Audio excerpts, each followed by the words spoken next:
Hello, hello. I have nobody in my chat at the start of the stream, which is a little bit weird. Probably means that this concept of the stream is boring. I've long since realized that I need to have stronger concepts for streams to actually get people to view it, such as, farming for a C6 character or something. That, obviously, those streams did very well. That's just how YouTube is in general, right? You gotta have, like, a strong concept. It's just how online content creation is in general, to be honest. Anywho's, this vista, I think it's sunset, sunrise? Wrong button. This vista, it's sunset. Okay. This is, I've been thinking about Wuthering Waves lately, right? From what I've seen of the game, I understand enough about it that, like, it's just going to be another gacha game to me, to be completely honest. I don't think it innovates enough for me to care about it. There is some really interesting things for, like, the combat, that it has a chance to win me over. I'll probably have a live stream playing Wuthering Waves this week. My plan is to have a edited video with some random, simple, underlying thoughts, and then probably a live stream. There's a good chance, though, if I do end up playing it a bunch and wanting to stream it, it will be on my Twitch. In fact, I might be streaming on Twitch tomorrow, doing more Hades 2 stuff. I might do Hades stuff on this stream, but towards the end of the stream. Anyway, let me rewind the time for anyone joining right now. Hello, hello. I want to go back to, like, the sunset, because this is actually an example of something I think... I know there's some people that like the Wuthering Waves style, but to me it just looks like they took a lot of aspects of Genshin's art style, which is fine. It's not like, Hoyover's copyrighted the I don't know. Do they even kind of cell shaded anymore? I don't think they do. I don't know what you categorize it as, but like anyways, Hoyover's like an art direction level nails just like the vibe of pretty open world vistas, I guess.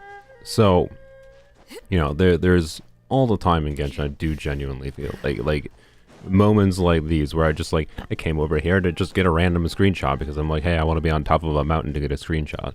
But, looking over the landscape of Fontaine, and then, looking over here and seeing how, like, the fog, like, I don't know, man. Like, I do think some areas in Genshin are a little bit, like, overly bright colored, but they also vary it up enough and, like, have it look decent, like, and not, like, comically cartoony with how bright it is, I feel like. And it leads to some really, really pretty vistas, like this going on with the fog. Like, you can see the different colors of the fog.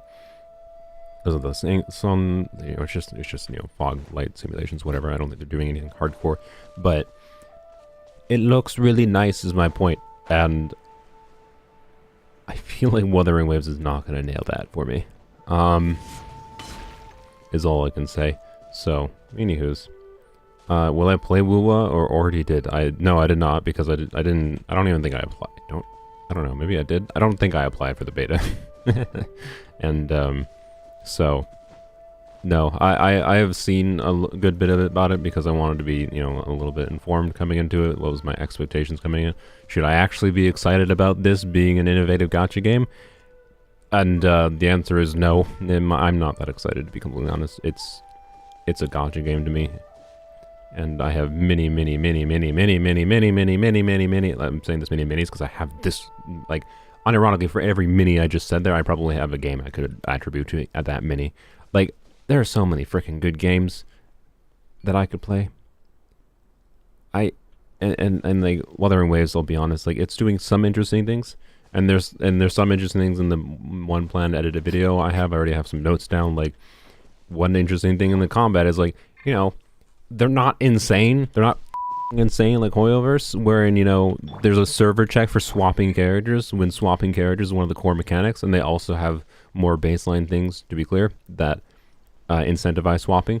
I think one of the reasons Mihoyo has strayed away from, character kits, say like Candace or whatever, that actually work around swapping characters, is because of the fact that they're insane and they implemented a server check for switching characters. Utterly stupid. I cannot believe this is a thing in this game still. Like, if Wuthering Waves causes... I want I really want Wuthering Waves to be successful, because it's not a Tower Fantasy situation. I don't think it does seem to be a pretty decent game. I want to be clear. I don't think it's going to be for me. I don't think it's going to hold me long term. But it does seem like a pretty decent game, and I want them to be successful because Genshin needs real competition. So that Hoyoverse actually tries to improve their game.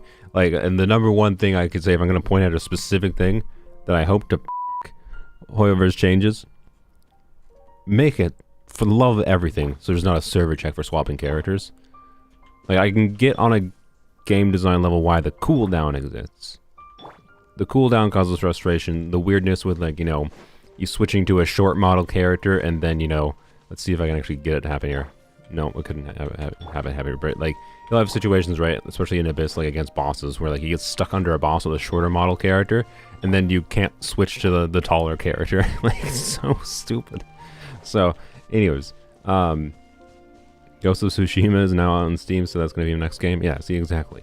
There's so many good games to play, and like, anyways, I think Wuthering Waves is going to fail on a number of levels compared to Genshin for me, as far as holding my attention long term.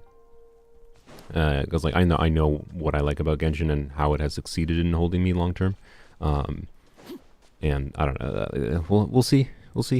If I really like the game and ended up wanting to like make content on it, I'll probably make a separate channel, if I'm being honest, for Wuthering Waves. From the poll I did, I think a surprisingly high number of people.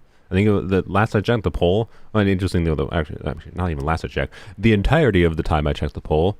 If you didn't see it on like a YouTube community post that I did by chance, I basically was just wanted to see how many people,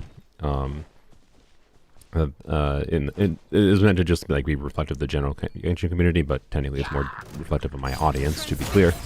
But anyways, how many people were like going to be trying the game, essentially? So it was just like, yes, no, are you planning on playing Wuthering Waves? And from like 500 votes up to 5,000 votes, where is that now? Last time I checked, yesterday at least, it has stayed locked at 64% yes, which is pretty high, and 36% no. So, I don't know. For me, it's just like, I feel like a lot of the people playing it are individuals very used to like the mobile game mindset is probably what I would describe it as. I feel like, wherein, gimme. Okay, let's see, go here. Is there a timer on this one? Sure hope not. I've been doing this slow. Nope. All right. I feel like it's like the mobile gamer only plays free games mindset, to be completely honest, that makes people really enthused about it, because the bar for mobile games, the bar is pretty low in my mind for quality games. So as far as like mobile games go, and as far as gacha games go, I think it's going to be a pretty good one. But my problem is it's a gacha game at its core, and it still has all the like, it still shares a lot of the fundamental problems that Genshin has, and those are fundamental problems very tied to like gacha as a monetization model. But I also think that most gacha games that release don't really even try to innovate on the gacha model itself. They don't try to take meaningful risks. They just copy what's been successful.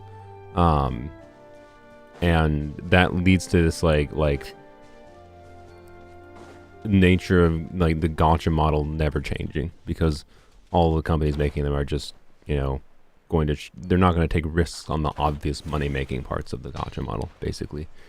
Even though the gacha parts of the model are what my bigger problems are on a game design level with a lot of these games. So, anywho's, how much storage do you think it'll take up? I mean, I imagine 30-ish gigabytes. If it's more than 30 gigabytes at launch, they've got a bit of a storage problem. It should not be more than 30 gigabytes at launch. In my mind. They need to figure out the storage if it's more than 30 gigs at launch. Or, I mean, or if it's much bigger than I expected at launch. But, like, Genshin is a humongous game at this point. Like, I understand why Genshin is as big as it is, right? Genshin was not this as 80 gig game. Like, I think it's about actually, what is Genshin? Let me check my file sizes. To be clear, it's possible that Genshin has a lot of like old files on my computer that it should probably get tweaked around or whatever, you know, deleted, cleaned up. I could be served well maybe by a reinstall Genshin on my computer. No, I was about right. It's 74.3 gigabytes it says. So, you know, I am this relatively acceptable for the size of the game. Hard is about 20. To be clear, it'll depend on the mobile versus mobile probably has a lot more compressed assets and whatever for saving on storage space versus PC. So I would be comparing specifically the 75 gigs on Genshin on PC compared to Wuthering Waves on PC. And anyways, I don't need to go do that because I intend to do exploration this stream. I've already spent 10 minutes rambling. My intention for this stream with the title is I have this issue. I've passingly talked about it before, and you know, yeah, 1 point. I didn't even realize I had that much. Wow, so much more, right? 1.7 million more, and because I'm constantly and I've said before, I'm probably gonna wind down doing some of these videos, like not make as many videos as the beta video I just released today. One, as an effect of like I think I'm actually slowly running out of ideas at this point, finally, to make interesting things that like I want to like spend resources on. There are some videos I want to make, like I want to revisit DPS Charlotte once I get Shenhe. I'm gonna do a DPS Shenhe video when I get Shenhe. Some goofiness with her and other whatever other potential shenanigans, right? But for the most part, I'm getting to the point on my main account where I want to get back to having a surplus of resources, so I have the flexibility to, you know, I don't know, build Chlorand. And it's not a joke that I showed Kaching here. I would rather build Kaching than Chlorand. So, I'll be honest, at this point I haven't... oh, Chlorand. She exists. She exists to me. She doesn't do anything for me, and it's interesting that Hoyoverse wants her, seems to want her to be in the state she's currently in, because like, it's both of the last, or I think the previous new Electro 5-star DPS, was Sino, right? Yeah. So we got Sino, and then we're getting Chlorand, and as far as Electro on-fielders go, it seems like Hoyoverse on a balance level wants them all to play the same, except for one has annoying problems in like everything. How just I'm being a little bit mean to Sino, to be clear. I don't understand how they, you know, designed this character though, with the problems he has, and then they made Arlecchino. It's like, okay, right. And the point is, I'm trying to make Sino suffers from Kaching Exist syndrome, and Chlorand suffers from Kaching Exist syndrome, and also Raiden Exist syndrome. Like Chlorand has the upsides that she heals a little bit, not much because they reduced her healing. She heals a little bit. She's flashy. She's much more flashy than the Kaching, and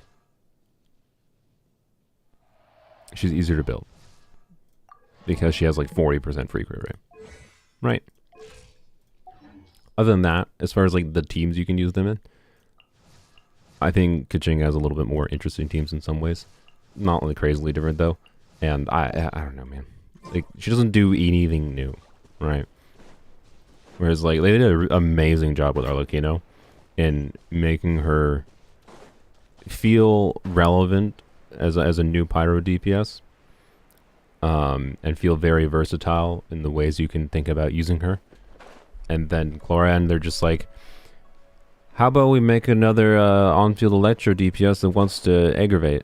And then we gotta make sure that she doesn't even have anything that sets her apart that much, because we don't want to. We want to make sure, you know, people that got Raiden don't feel insulted, even though like Raiden still always would have had the off-field advantage. Like Raiden's always going to be a far more relevant Electro as far as like on-field DPS Electro goes, because she also does off-field things, right? It makes her far more versatile. So like I don't get what they're doing. Doing account reviews for Asia anytime soon? I don't really do account reviews. I do account fixing. Account fixing is my equivalent of account reviews, which they're I've already gotten the information, and I have like an outline for it. There should be an account fixing video next week, and then I intend to do them. I said this the last time too, though, but I intend to do them more from now on. So, hopefully, I meant to press F. But yeah, so if you want me to review your, I don't know, maybe I might do account, like more just normal generic account reviews where I just look at people's accounts and make fun of them for whatever reason in the future. But it's relatively uninteresting content for me to make, I think. Personally. Siege Wing is better. Unironically, I think I'd have more fun using Siege Wing. Mostly just because of the player I know I am. Not that she's better. I'll emphasize that. I mean, honestly, it might be. I could think of more use cases long term that I'd have for Siege Queen, just because she's a good healer for Farina, and she has a minor buff to her, within her kit, right? Like Siege Queen buffing skill damage is not in the way she buffs skill damage. I do not like, but the fact that she has it at all makes it so she's a potentially relevant healer choice, and I could get more. I know I could get more long term use out of Siege Queen because of Farina's existence, compared to Florin, who is hardcore. As long as you're still interested in playing her, she'll be useful, right? She's not garbage. She's not a bad character. I just don't think they exactly hit it out of the park in the design aspects for her. Oh, you know what I need to do quick? I remember there's an easy thing to do over here.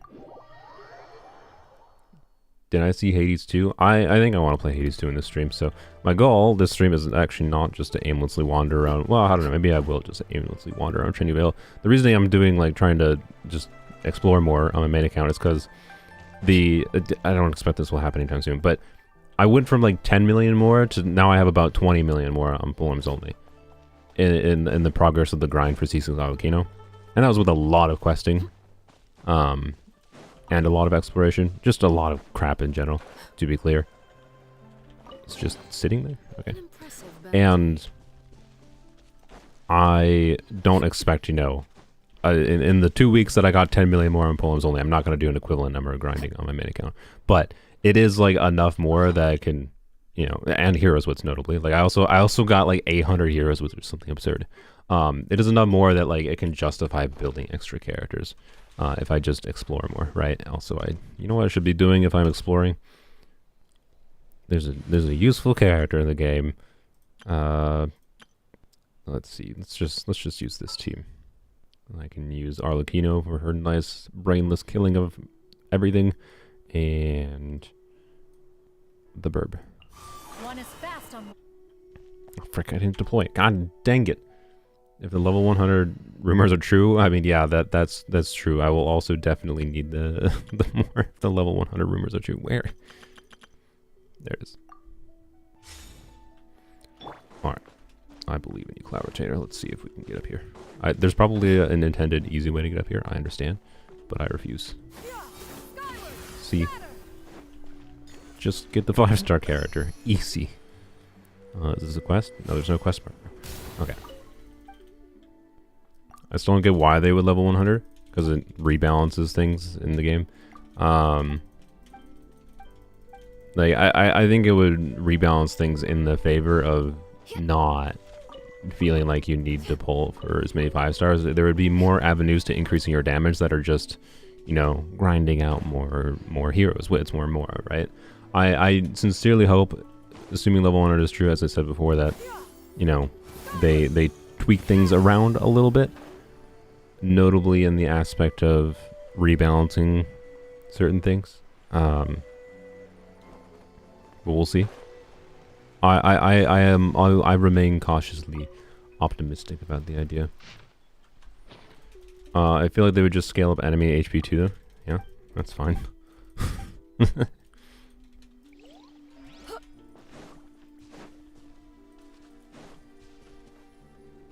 What? Enemy HP doesn't even keep up with how how good certain things are today. And there is a suffering in the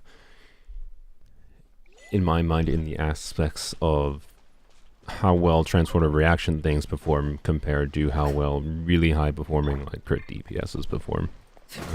You know, are you supposed to ride this all the way? I didn't actually read the transcription. I did this on polearms only, but I forgot how to do it on here. Sir, can you move? I thought he just moved. Oh, there we go. Try to touch. Gotta pat the turtle. Siri, I wasn't talking to you. Siri just... I don't know if you heard Siri in the distance. Probably not, because it's like 3 feet away from me. No, stop listening to my voice, Apple. Frick off. Frickin' stupid voice assistants. Surely they'll be better with AI, right? It's gonna make them all not trash. Yeah. I'll believe it when I see it. Hyperbloom with level 100, but yeah, like exactly. Like Hyperbloom doesn't have an avenue to actually like start increasing your damage after you level up your main Hyperbloom unit. That's triggering the Hyperblooms to level 100 or level 90. Adding another way to increase Hyperbloom's damage is a way to increase the amount of damage you can get in the game without, you know, having to pull for more characters. Without having to get, you know, 40 crit value artifacts that everyone's obsessed with. Man, daily's done. What a world. Okay. But yeah. Anyways, I need Mora. I need Heroes Wits. Especially if, you know, level 100 is a thing. It's gonna be rough resource-wise if it continues with the existing scale in the game. Like, it's actually gonna be a bit absurd. Like, they have to change some of the scaling for things, as far as like the cost goes, or increase the amount of rewards given for free in the game significantly if it follows existing scaling. But it also might literally just be intended as a very long-term thing for people to grind towards, which in some sense might be fine. But as someone who likes, you know, getting to near maximum potential on a lot of units to feel happy with them, it's gonna be a bit rough for me. If I wanted like that beta video, for example, if I was gonna make the beta video with level 100 existing, I would have wanted beta to be level 100, right? Not that all characters have to be level 100. Did I complete this one? I think so. Yeah, they're glowing. Okay. Mayhem mode for overworld similar to Borderlands would be nice. If it meant better drops from just mobs. Yeah, I mean, I would like higher difficulty. With the level increase, I would like higher difficulty in general from the overworld in the game. The local legends are fun, but they're just something you like encounter on occasion. I would like, you know, normal mobs I would like to have the option to not have normal creatures die in one hit from everything. Like, I just want to be able to fight things, and like I can actually do, you know, a rotation. So, how many of these do I need for? Does anyone know how many I need for the billet box? I don't really need any particular billets right now, I think, but it wouldn't be nice to have the billet box as an option, particularly if I need sword or catalyst billets. Actually, it's very likely I'll use it as a catalyst billet for another prototype amber, but I think I need like 40, so that means I'm not that far away, which is good. I should place down the crystal fly thing again.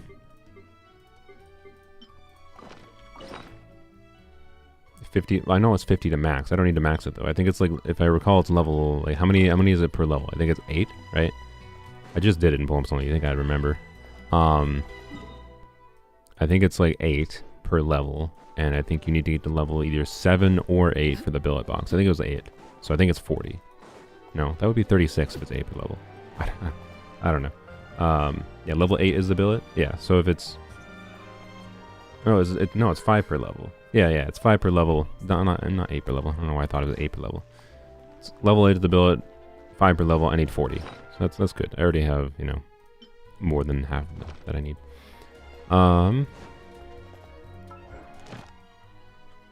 I need to go claim my dailies. I definitely need to do a quest, which maybe just do the quest. I don't know. Well, you know what? Here, fine. Let me do a poll. If we're gonna do quests, which I'll decide exactly what I want to do. If I want to do quests or not. So this might not actually apply, but I'll let you guys choose. Which quests? Remuria, which is the new area. Dramatic Fontaine music, or Chinyu. Fail. Both of these are going to be I skipped the dialogue type of quest. You check my Barbara. I think your Barbara is probably 10 out of 10. Building DPS Barbara means you're committed in the first place.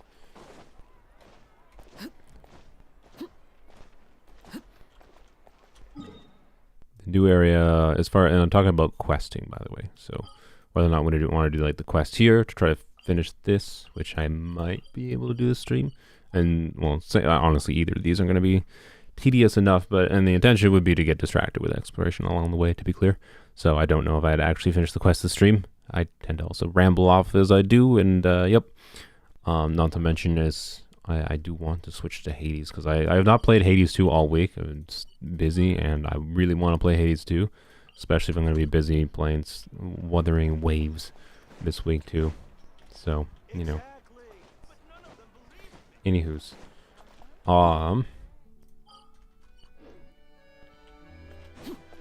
What do I do with my resin? I have this problem right now on my main account here, where like, I would kind of like to continue farming this, not because of these artifacts. Like, there's no world where I don't really care about Chlorine, and Chlorine works well enough on other artifacts too that I don't care about it, notably with Thundering Fury.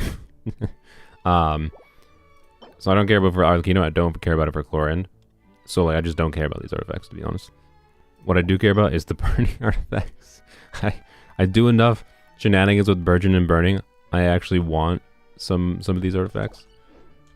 And I have, I think, like nothing currently. I have farmed the set a little bit, and you know, I actually got a really good piece in the Whimsy set, which is, you know, exactly what I needed. Do I have any even good potential pieces? Okay, that could be pretty good. This is probably not, but I locked it because I think I probably got most of these from Strongbox, or I think I got not Strongbox. I think I got some of these from, of course, the what's it called? The Abyss drops. I apparently have multiple Pyro Goblets, Hydro Goblet, Cryo Goblet. I mean, those are all potentially pretty good. So I actually have a weird smattering of decent goblets. And then, is that a single line Cryo Goblet, or that was a 4-line with attack percent? Interesting. Okay. I have a crit circlet, 4-line attack circlet, crit damage circlet, another crit rate circlet. I mean, these I can actually just probably check real quick. Lamb. Wait. Should I throw that away? I feel like I should not throw that away. Wow. Okay. I'm not throwing that away because I might need it. It has crit damage and EM. This, though, if it doesn't roll crit, it goes in the trash. Yep. It has 2 lines of staff, and it's probably still worth leveling up, but I just don't care. I have enough other artifacts leveled. It's not that relevant. Anyways, point is, I could use more of these pieces to do stupid things. I would genuinely kind of like to try the dumb idea of, you know, I don't know, Nahi, Bennett, whoever the frick else, right? Do burning things and put every character on the team on that set and see what happens. It would be funny. But anywho's, this is how you know they're working on a burn character. I mean, I also think I do think, yeah, this set probably indicates there is going to be a character which is presumably going to do off-field damage that incentivizes burning. I don't know if we'll actually see them before 5.0 or not. This would be if we don't see them before 5.0, this would be the first time they release a character. They release new artifacts and then don't release the character that uses the artifacts until like after another set of artifacts releases, because normally what would happen like in 5.0 is they release the new artifacts in 5.0, and like all the next characters for the next, like 5-star characters, I should say, all the 5-star characters for like at least the first 3 patches basically only care about the new artifact sets. So it's possible it might happen, like, but we'll see in the 4.7 beta. Sorry, in the 4.8 beta. Obviously, for 4.7, we know nobody cares about this. Yeah, this set is in a really awkward place right now, where in like it doesn't necessarily give enough damage bonus to be relevant. I feel like a lot of the times, and I don't know.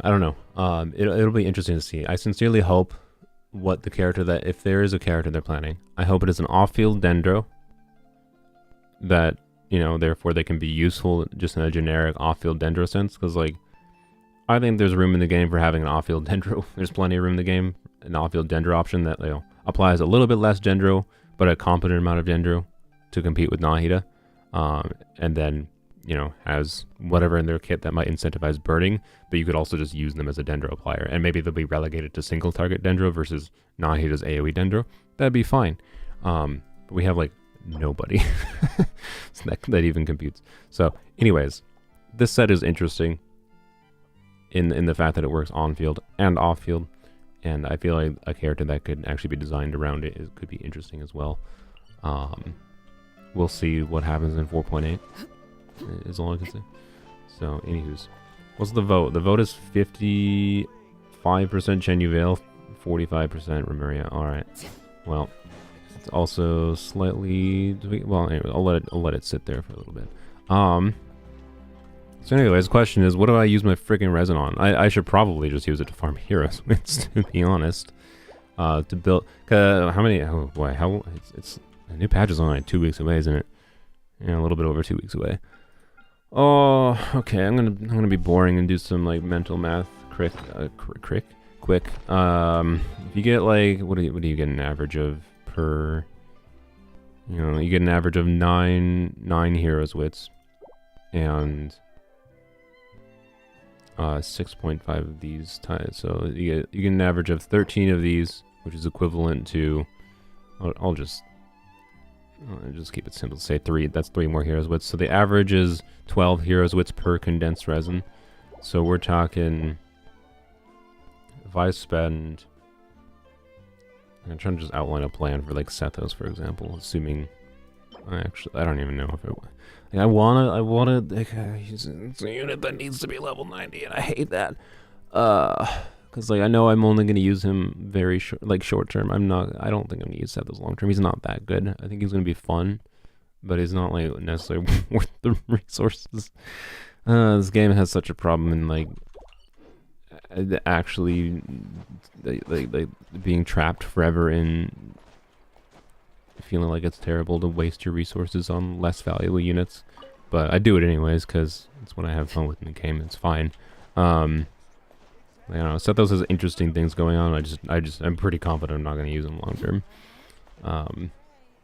But if I have, you know, let's assume I'll get to just from like normal things.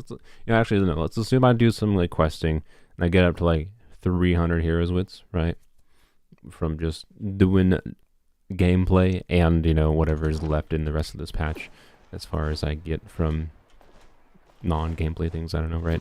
Non-normal gameplay things, whatever's left in events, whatever. I don't know. Is there another event? I hope no. There has to be another event after Winter Race, right? So get to 300 heroes wits.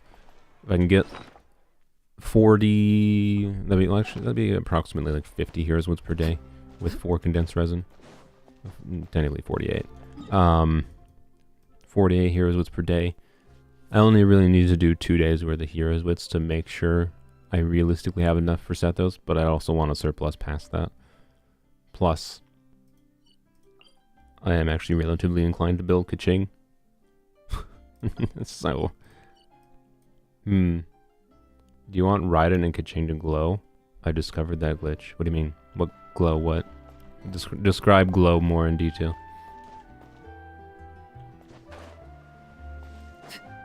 I'm down to try it. If it's not an annoying glitch, right? It's like 350 heroes wits for level 9. It's about 400 and some. From 1 to 90 if I recall.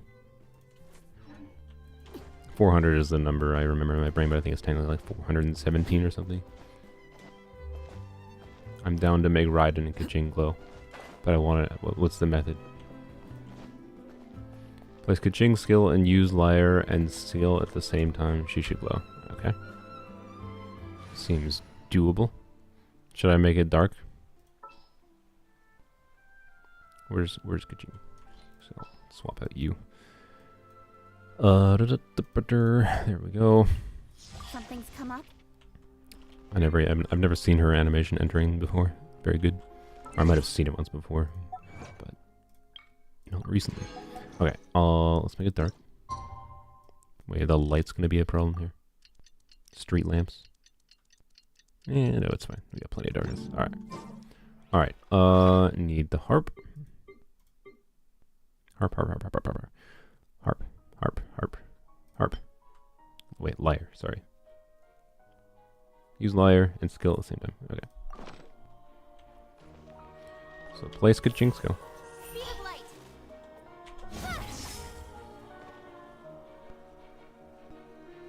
I swear I've tried to press Z and E at the same time.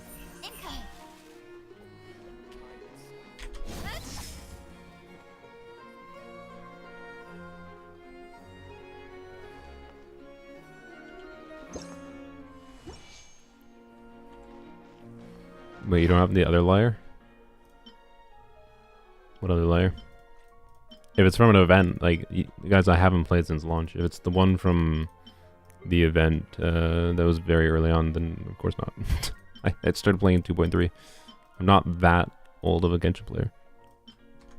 Or can you buy it? Maybe you can buy it?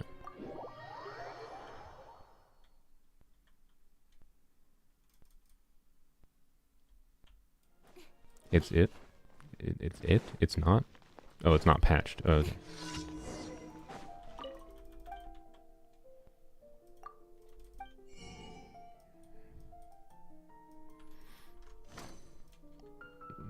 I thought you could buy it from here. What is... No, this is part of the event. Okay. Oh, it's this freaking thing. That's why I never bought it. Okay, that's not my fault. Yeah, that's why I remembered it, because, oh my god, it's 150,000 more.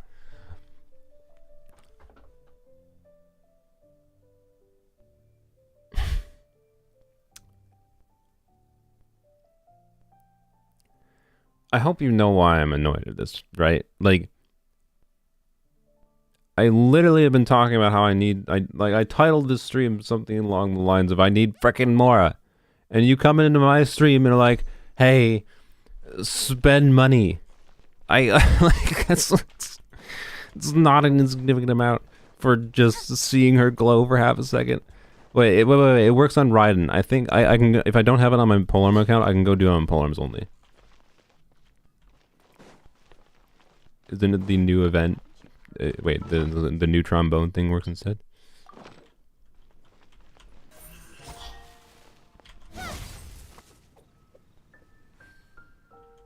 Either did it wrong or it doesn't work.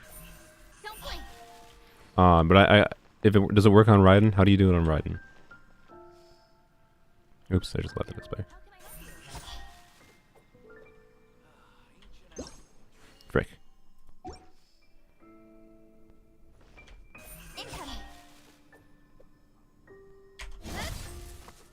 Cannot use in current state. Oh, she's glowing. Okay. It works. Nice. Does she just stay like this? Alright, perfect. Perfect, don't need to spend money. So what does it do on Raiden then? How does Raiden glow? I wanna know how Raiden glows. That's really funny. This is the reason to build Kaching. Does he just stay in this until you teleport then? I'm assuming it goes away if you teleport, probably. You can do it again and again? What do you mean? Like, does the glowing, like, stack or something? Speed of light.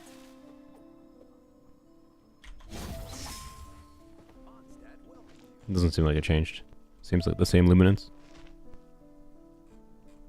Glowy Kaching. I like it. She will glow forever? Really? I assume it has to, like, go away at some point. Okay. Wait. It doesn't go away from teleporting. Does it go away? It has to go away in Abyss. There's no way it stays in Abyss.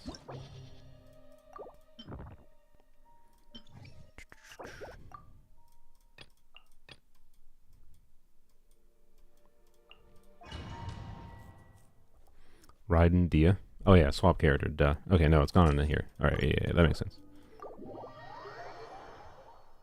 You saw Ayato shine bright. Ayato can glow? Okay, yeah, it's gone after we come back here. Okay, okay. Cool. Oops, I don't know why I did like that.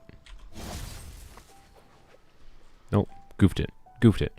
Alright, so Raiden, it's just Raiden's skill and the thing at the same time.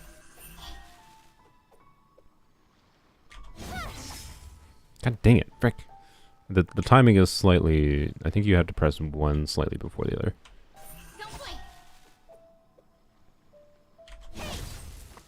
Nope. I'll figure out the timing on this, sorry. It was a productive stream. What? Baloney. Maybe I have to be in Mondstadt. No. Right, you need Dia? Why do you need Dia?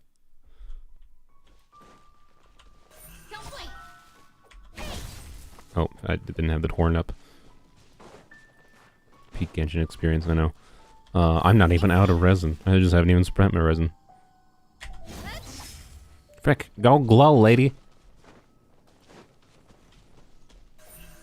I hope they don't patch it, but because this is one of those really minor specific things that is like dumb for them to patch, in my opinion.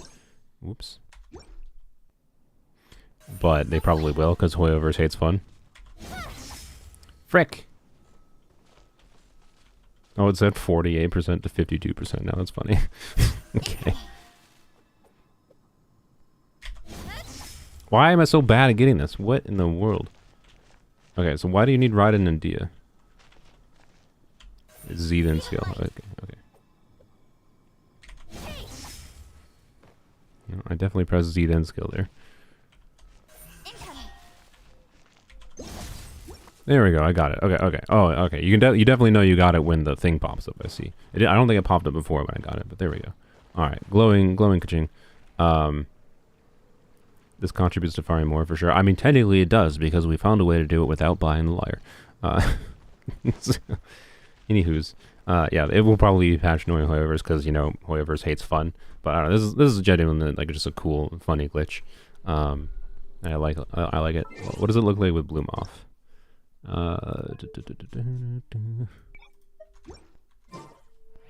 She just glows, but a lot more dully. Okay, that makes sense. That do be kind of what Bloom do. It is a very bloomy effect. That's why I was curious. Anywho's, glowing ka-ching means 10 times more Dory certified, no scam. True. I'm sure that is correct. All right, let's do Raiden then. So why is Dia necessary for the Raiden variation? The campaign begins. And I guess Dia. Got a job for me? So why Dia though?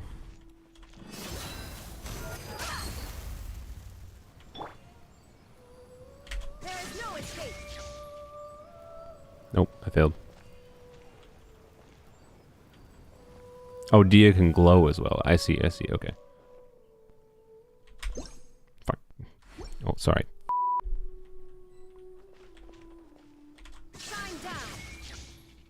Nope. Sad. I'm assuming it's her hair that will get stuck. When does Dia glow? Like, what? Oh, she glows in that animation. I see. So Dia must have to be in the second part of her animation. Frick. What? Why is a camera? There is no escape. No. I'm assuming it's her hair stays glowing. I need to see her hair perma-glow. Frick. I'm doing it too fast, I think. Or too slow. Maybe Raiden is a different order. Oh, no, I got it. Okay, okay. Sweet, sweet. Nice. Alright, go away, Stuff Sense. Go away. Go away! What? Okay, I thought she was gonna... I thought it was just gonna be her hair. Like, I thought she was gonna be stuck in the animation state that her hair is, like, glowing in. But instead, she's just stuck with this effect all around her. So it's an entire glow. It's very weird. Why does this happen? It's a very interesting bug. I like it. It's funny, though. It's very funny. Thank you for informing me. You said you were the one that discovered this glitch? If so, impressive. Much respect. Were you trying to discover a glitch? Or like you had the idea, or did it just randomly happen? Most of the time these randomly happen and then someone investigates it, but I feel this is one that if people were trying to dig for glitches that you could like kind of find on purpose, but anywho's, I like it. I'm assuming it does. I didn't actually check the kitchen. Yeah, it's lost when you swap it. Okay. There is no escape. Oops. Yeah, so she... Oh, wait, what? Did I just... I don't think I pressed Z there, by the way. And she just got the glowing state back. Huh?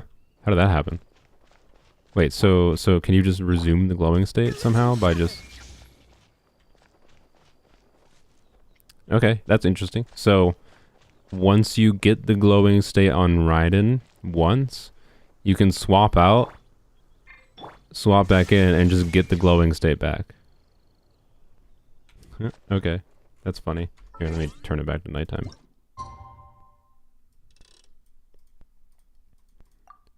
Like, that's weird. No, you can do it without Dia. Apparently Dia can just do her own thing. You don't need Dia. Try to use Burst NZ. Sure. I didn't see the cannot use thing. Her hair's glowing for now. Nope. She just returned to her glowy state. I might have screwed it up. There might be a way. I was hoping just her hair would be glowing like with her burst, but maybe there is a way to get her stuck in that state. Yeah, it's a pretty cool glitch. Alright. It's very weird that I can switch off, switch back, and then that time it just came back. Oh, okay, okay. I thought it was pressing E refreshed it, but it just comes back automatically. Ding. It's like someone flicked the Raiden light switch. Dink. Clap on, clap off. Oh, I pressed the wrong button. Dang it. Okay, I gotta... Bam. See, clap on, clap off.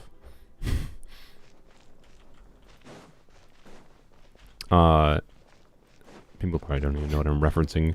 That might be like a Zero's kid thing. Clap on, clap off. Anywho's, yeah. Dia, let's make Dia glow. So based on, yeah, she glows in the second. Oh frick, she has such a long skill cooldown. She glows in the second part of her animation. So I'm assuming we have to do it in the second E, not the first E. But I may as well try it in the first one too. It doesn't hurt to try.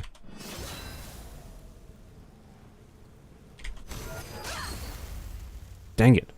Well, now I get to wait 10 seconds or 15 seconds. Do all Electro characters work? No, I'm assuming it has to be Electro characters that have like a... Because you can see the glow that applies to Raiden.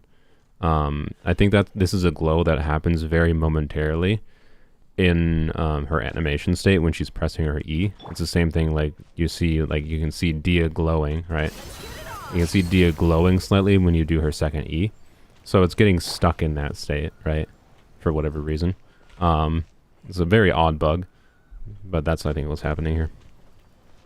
So Yai works too? Oh god, okay, well, yeah. So I'm assuming any character that has some kind of glowing effect to them is what can have this happen. Which is probably an effect they do a lot. Alright, so, alright. Nuvi whistles. Oh god, we're gonna be doing this for the whole stream now. Okay, well, it's fine. Okay, that's fine. Dang it, frick. It's giving me the can't use. but it's not giving me the glow. Dang it. Dang it. Okay, do it a little bit slower, I think. Alright. Does it work on Albedo? I don't have Albedo. I could check Nubilat. Beta. Okay, I'll do beta. I'm down to do beta. Yeah, oh yeah, Beto does her glow, I think, in her E. It might be only her hold, though. Z first then skill. That's what I'm doing. I am doing Z first then skill. I just think I'm doing it too fast. Like I'm doing Z then E too fast. And I did it too slow there. Doing it too slow is fine because it doesn't actually use the skill.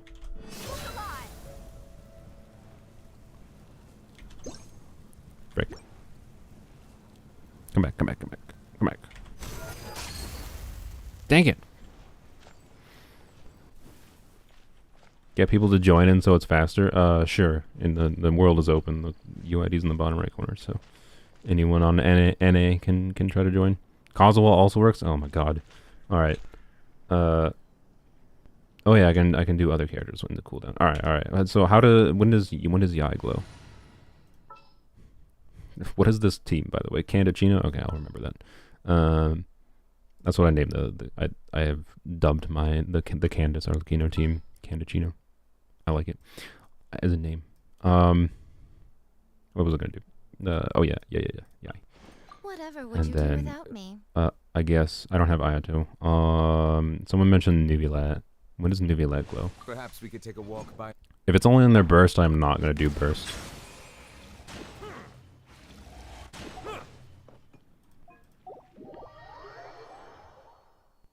Are we gonna do this the entire stream? We're gonna do it until I get the characters I want to see. I feel like Nubilat only glows in his burst. Maybe he glows during his skill? I don't know. He definitely doesn't fully glow. Not to the same degree that the others do. Alright, we're gonna try figure out Yai though, and Dia. Okay. So Yai. Oh yeah, Yai is just when she presses her E. Okay, Yai should be easy. Come on now. Show them. God dang it. Whoop. Come on now. Dang it. Show them. Dang it. What are you attacking?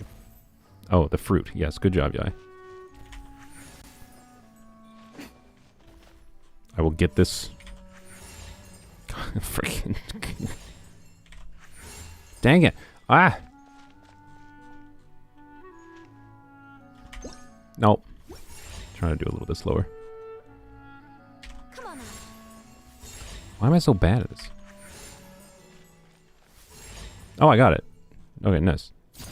Sweet. Hello. Glowy eye. Perfect. It definitely looks a little bit more pink than the other ones, which makes sense. Perfect. I feel like I need to take screenshots. just fill up my freaking computer with screenshots of this mess. It doesn't show in co-op. Oh, that's unfortunate. Well, then you may as well leave. Perfect. Alright. I assume it comes back still. Dink. it's so weird. Alright, I'm gonna record this actually, because then I can just yoink the footage if I need screenshots, because it's gonna be a little bit lower resolution or whatever. But I love the stream later. Thank you for joining. Alright, does it stay during their idle animation? That's a good question. Does it stay when I return to single player? Yes, it just nice. Okay. Alright, so just in case I turn this into I don't know, maybe I'll do a short or something. I've been informed by my chat of a wonderful glitch where you can make characters glow, like Raiden, like Dia, basically anyone that has some kind of glowy state in their skill. You can use, this is the instrument, I'm using the horn, the new horn, and you can get them stuck in a glowing state. Can I get it the first try? No, I failed. Okay. But you can see Yai, dink, turn on the lights. You swap out, swap back in, think I love it. It's so dumb.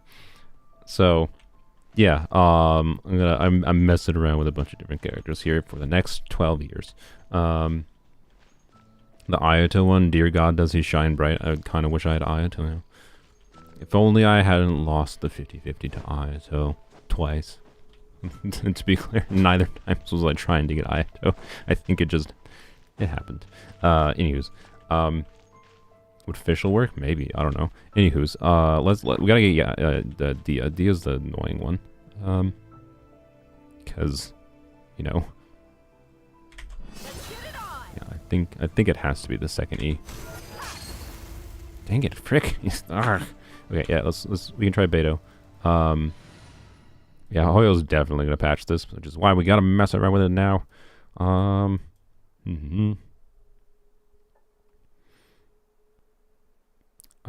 feel like if there's some in particular I might want to take a screenshot. Like, I don't know. I don't think I'm ever gonna use these for a thumb. Well, I don't know. I think these could be useful for thumbnails, right? So, I do think I want to get some footage at least of Yai, for example, using her abilities. Who am I gonna switch to? Oh yeah, Beto. Blam. I trust you. So, turn on the lights. Blam. Like, what does... Yeah, let's see what happens with their idle animations, I guess.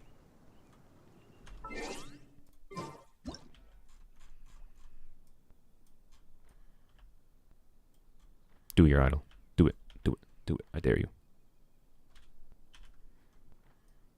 I don't know why. I don't think I have to dare her. Yeah, it doesn't care. Does Frida work? Does Frida have a glow in her skill? Nope, definitely stays during idles. Nice. Nope. Perfect.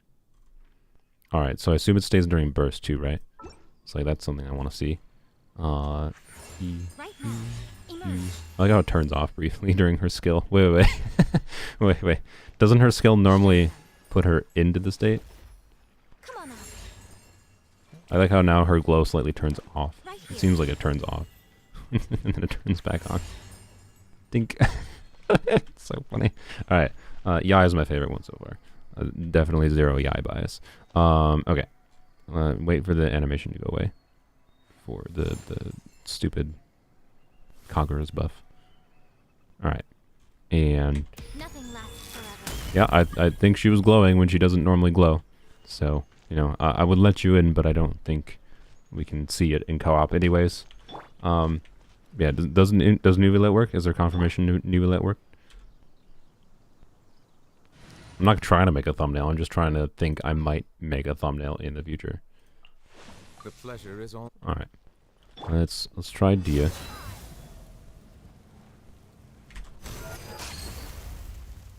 God, frick, I'm so bad at Dia. Alright, it's gonna take me 5 years to get Dia. Silence. Oops. Alright, so Beto. Oh no, you can't use the horn while she's in that state. Okay. Does she glow when you're just doing her press is the question. I think yeah, so I think I don't have to hold. Alright. Does it work with Scaramouche? I don't know. Don't have him. Sorry. No. I hate him. I would hate it. No. If I got him, I would leave him at level 1. I'm not lying. Frick.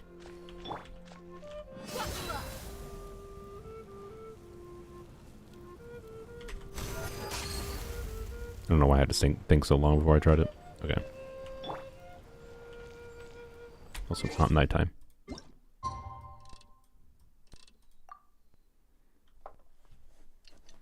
Okay. Yeah, you did start this. Thank you for making it so I'm non-productive at all this stream. I haven't even finished my resin yet. This isn't even resinless behavior. It's just... This is just having fun with video games behavior, to be honest. Okay. Dang it. Okay, so can someone give me confirmation that it is the second E on Dia?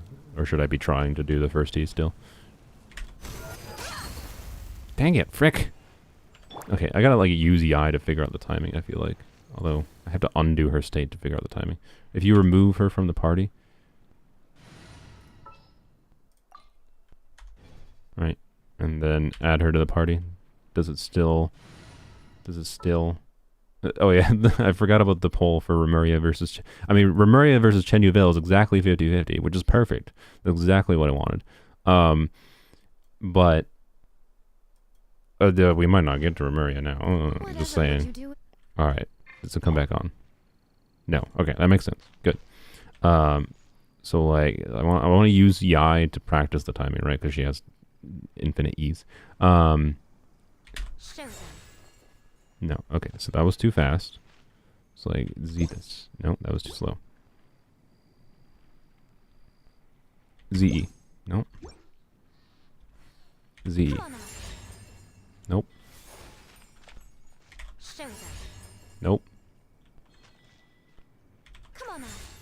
Nope. Show them. Dang it, freaking. Come on now. Wait, is reducing the game's frame rate help? It might. Oh, 30 FPS Genshin. Blah. Oh, it's so bad. I hate it. Oh, I hate it. I hate it so much. It's so bad. Oh, it actually, ew. Show them. I also don't think it makes it easier. It's so bad. Come on now. I will forever hate the fact that Mihoyo, for some godforsaken reason, doesn't even like they have 120 FPS reason on iPhones. My iPhone 15 Pro cannot run this game at 120 FPS. I know it's not running at 120 FPS because I can actually tell when it runs at 120 FPS. There's a 120 FPS option on iPhones, and the only time you see it is in these menus. I'm not kidding. This is when you notice the 120 FPS in Genshin on mobile. Why? You Hoyo. Anyways, it was vomit inducing. I can't. Show them. We'll deal with harder times. Cannot perform freely in current state. So you say. Okay. Show them. I cannot get this timing down. Come on now. Is there people who have gotten this consistently? Am I being sarcastic? No, I'm not being sarcastic. Why the f is there a 120 FPS option? What do you mean I'm being sarcastic? There's a 120 FPS option on mobile. And my brand freaking spanking new iPhone does not run the game at 120 FPS. If you think it's running at 120 FPS, you're wrong. It does not run at 120 FPS in general situations. It doesn't even run at 60 on an iPhone 15 Pro. In like just standing around here. Like, I mean, it might when you're just standing still, obviously. But like when you're moving around, actually playing the game, like walking, doing combat things, yes, it's live censoring. It does not run at 120 FPS on mobile, even on the newest, fastest, stupid, overpriced iPhone. Like, it's terrible. Like, it is a literal useless feature on mobile because the game cannot run that fast. And it also would I would rather run the game at higher quality and lower frame rate anyways. And by lower frame rate, I mean like towards 60, right? It runs well on an iPhone 15, but it doesn't look anywhere near as good as it does on a PC or a PlayStation. And it definitely does not run at 120 FPS, and for some reason, only iPhones have the 120 FPS option. You can tell the game is running at 120 FPS in the menus, though, because that's where it actually has the ability to run the game at 120 FPS is on mobile as a freaking menu.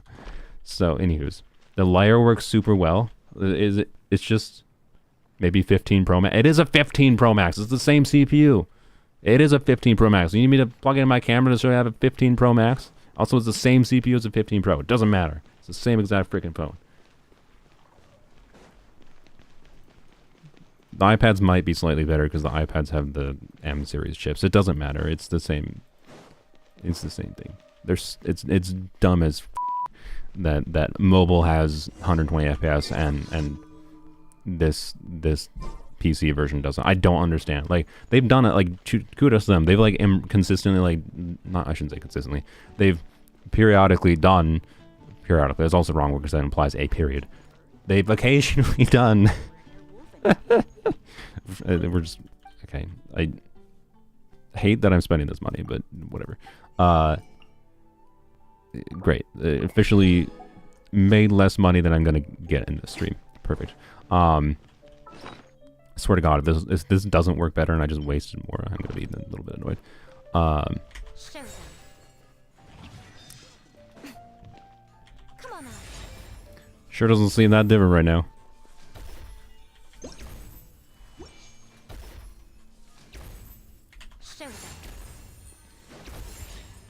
cool. All right, just throw. Yeah, yes. Apple probably paid them because Apple like was oh we can do 120 FPS on our phones, so they gotta like pay Hoyoverse to be like, hey, we want your game to sort of support 120 FPS for mobile gamers to pretend that they're having the experience of the actual performant computer that isn't a phone, and whatever. Anywho's. HSR on my phone is better quality. I mean, yeah, HSR is a less demanding game. But yeah, I agree. HSR does look a lot better on mobile compared to like HSR on mobile versus PC versus Genshin on mobile versus PC. HSR looks much better relative to its PC variant. So, anywho's, this doesn't seem that much easier with the layer. Show them. Come on now. God dang it. The refresh time on the layer coming back is the annoying part with Yai, which is funny. Show them. Why? Why would anyone need 120 FPS? Because it's nice. If you haven't actually seen real 120 FPS on a computer that is running a game that looks nice, like it's not as noticeable of a jump as going from 30, where this just blech. This is something that is only tolerable when I have to deal with it, right? Like, I can tolerate 30 FPS for Tears of the Kingdom, but the jump from 30 to 60 is big for games. I am, generally speaking, more than fine with having 60 FPS in games as an option, but and 120 FPS is an option that you can pretty easily get Genshin to run 120 FPS on PC. I've never heard of anyone getting banned for doing it. Right here. But God dang it. But Come on now. what is stupid to me is the fact that they've already done the work of making sure the game runs at 120 FPS. They've technically already done that. They've enabled it on mobile, and they just don't do it on PC. The hardware, wherein you can actually have hardware that gets meaningful value from running the game at higher frame rates, right? Like, you can't... Mobile does not have the meaningful hardware to be able to consistently keep this game running at towards 120 FPS. Computers can. Show them. Not iPad computers, because iPads cannot run the game as well as this computer can. Come on now. God dang it! Why am I can't get this. I'm trying to use Yai for anyone that's joining. Those understand. I'm trying to use Yai to practice this glowing bug. Come on now. Show them. Why?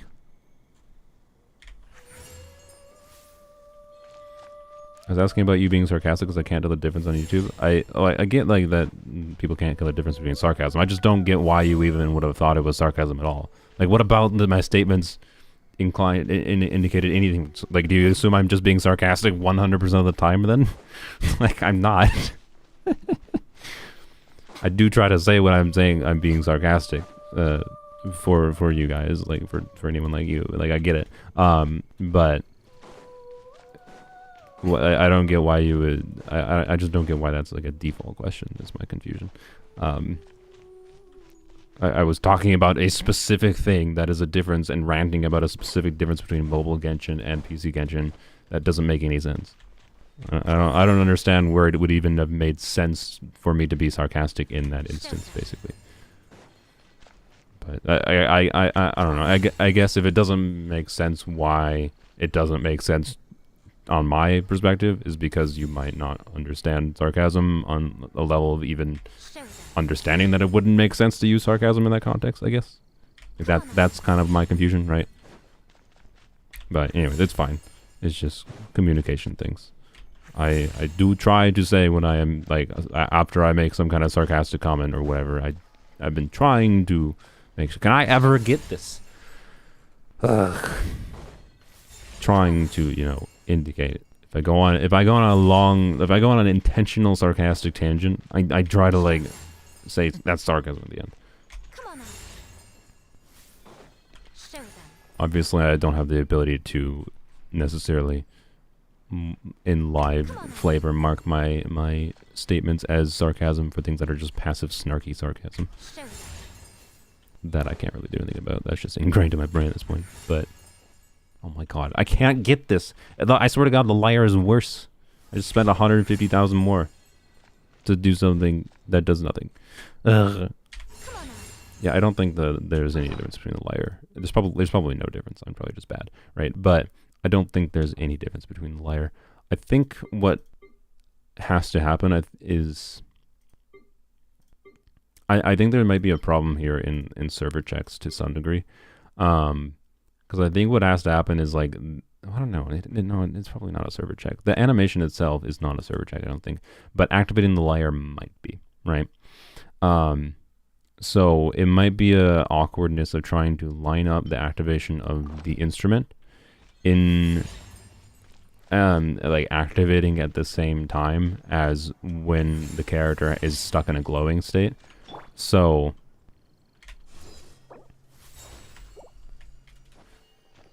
oh, okay.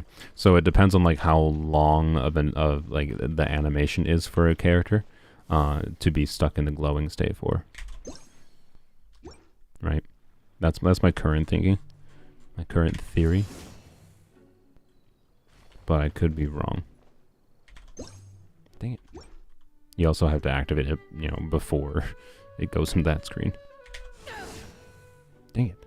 Maybe you do have to hold on beta. I don't know if she does she glow? I think she does glow when you tap, right? I don't know. I don't know if she glows when she's not doing tapped. I love his voice. Even his frustrated voice is relaxing. Thanks. Okay. Wouldn't that mean Dia is easy? Oh, that's true. Yeah, Dia should be easy. You're right. So that theory is probably wrong. Okay. You're correct. Dia does kind of disprove that theory.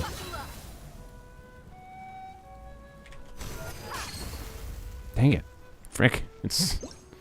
Okay, let's try... what other element? Gani can glow? Alright, I want to see like other element, not you. I want to see other elements. Does anyone confirm Nubilet can glow for sure? When does he... is it with his skill? So I will try Nubilet. Beto, I'm assuming is just going to be the same Electro glow, so... Not that I dislike Beto or anything. I do like Beto. I made a video for it today. But I want to see the other elements, because they have different colors.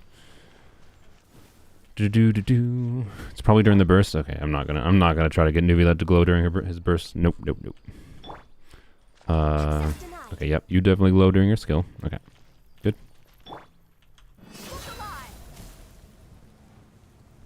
I did, it works. Okay, nice.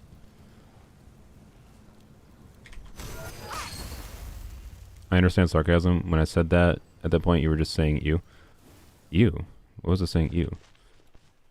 Oh, you to the 30 FPS. No, that was not sarcasm. No, that was bleh, bleh. It was genuine bleh. It looked so bad. To be clear, you might be watching the stream on a quality like YouTube has the option to just watch in 30 FPS versus 60 FPS. So, not to mention some devices might not. Well, no, basically every device nowadays should play back 60 FPS footage. But if you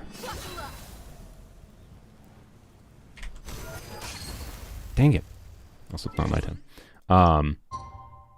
Nubilet glows when aiming his charge attack. Interesting. Okay. That might make it easier. But yeah, no, the 30 FPS thing, it's possible you didn't notice it just because, like, I think 60 FPS only works on YouTube at 720p or higher, right? So if you're watching in 480p or lower, you wouldn't be able to see anything. But it's also definitely something like, I don't know, in general, in footage, I don't notice 60 versus 30 FPS that much, whereas in games, in real time, when the game is responding to my input, it's something I very much notice the switch to a locked 30 versus a locked 60. So, no, this is 60 FPS. I switched it back to 60. I can't stand like it literally like kind of hurts looking at the game. Like I started to get a little bit of motion sickness from like the delay in how the game is responding to my inputs when moving, just like doing things like this. So, anyways. Let's get it on. Dang it, I just can't get this. Why do you have Aqua on you? Whatever. I don't use Aqua ever anymore. It looks nice on her. You were on 480p? Yep, there you go. That's the explanation. So you literally couldn't see anything because you were already watching at 30 FPS. No touching. Frick. Oops. Oh my god. Good job, Brain. I just pressed E by twice by accident. Access denied. Dang it, why? I've not gotten it in forever. So how do you... How is it even possible to get it with Nuvula? I get just during the start of his... But no, he starts glowing like, right... Yeah, he starts glowing there, right? So like, how is it possible that you can...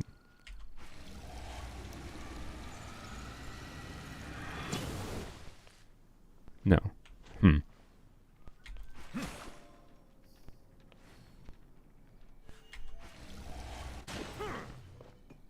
Nope. Nubulette seems like a weird one. Dang it. Let's get it on.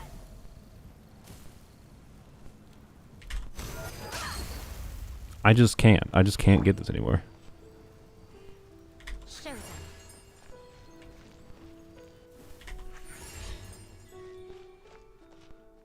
Z. Nope, too slow. Like, it feels like I'm doing it too fast, but then if I try to go much slower, it feels like I'm doing it much too slow. Hades 2 is released? Yeah, it's been early access for a little over a week now. Show them.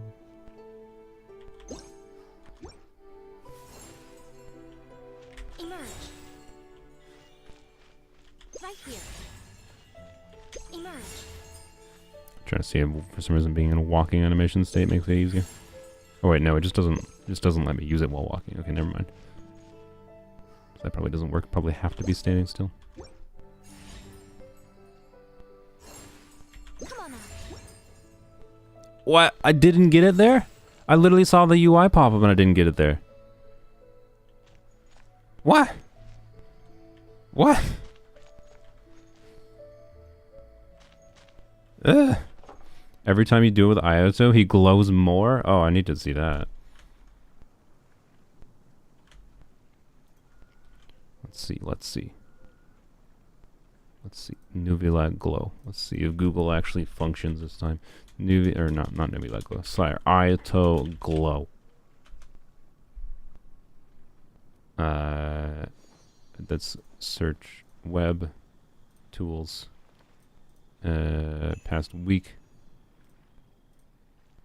There's a TikTok link. Oh god. Oh god. No, I don't want to log into TikTok. Frick off. Okay. Let's see if I can make this viewable for chat. Oh my god, TikTok. Oh my god. Oh, TikTok. Alright. Let's see.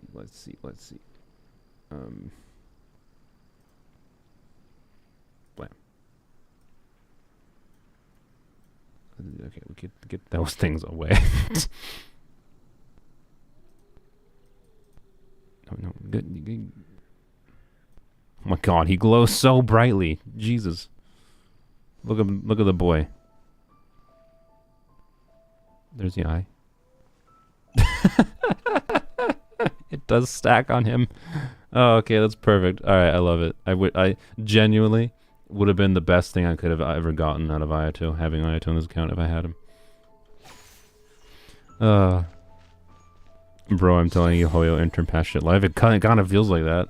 Don't have Hoyo employees watching me, Hoyo interns watching me. That would explain why Arlecchino's so good. I just wanted to give me a great polearm character for polearms only. Come on now. Like I absolutely had before when I had that time where you saw the UI pop up and got the skill out. She got put in the glowing state. Dang it.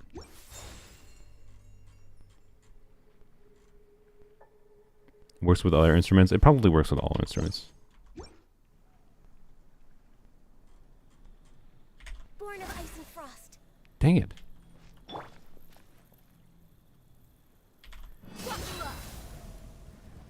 Cannot use in current state. Dang it. Dang it. Do it again with Raiden. Yeah, let me try.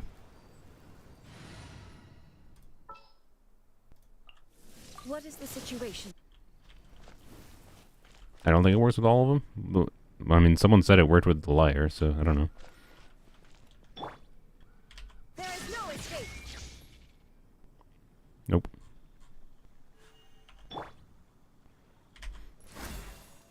Raiden did seem to... Who was the first one we tried? It wasn't Raiden.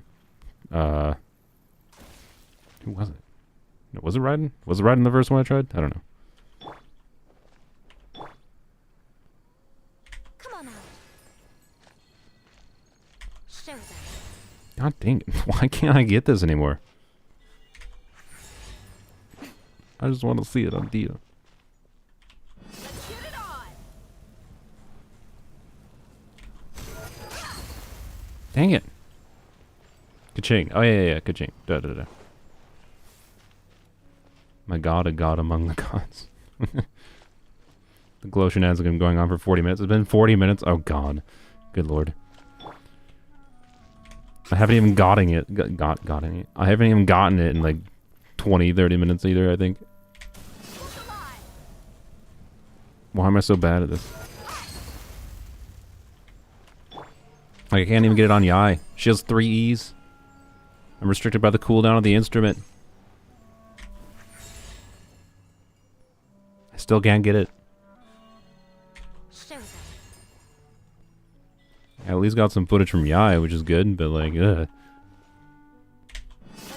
The Remuria comeback? Nice. I don't think it's patched. This has to be, like, we were just joking about the Lai patch. I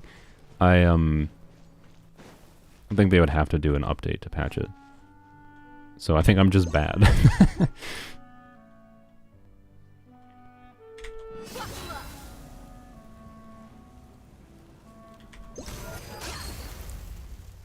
Yes!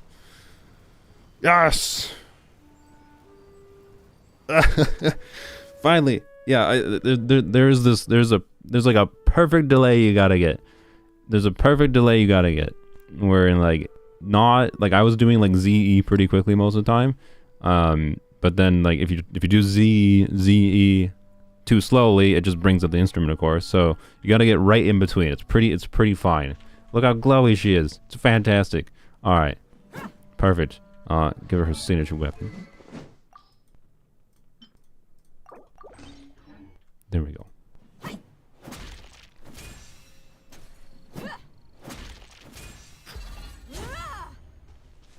Wonderful. Yeah, Dia looks great. Okay, Dia was worth the effort. It's fantastic. Alright. Does it work underwater? Hopefully it works underwater. Because I think we're going to Remuria by 1% vote.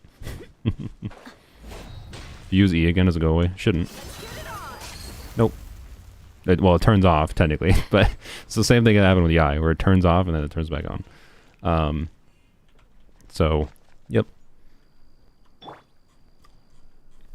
And then, let's see if I can time it. We're gonna do clap on.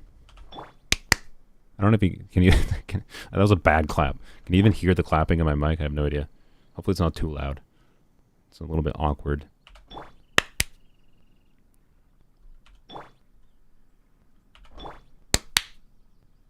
Clap on, clap off. Perfect. Did I even start the quest?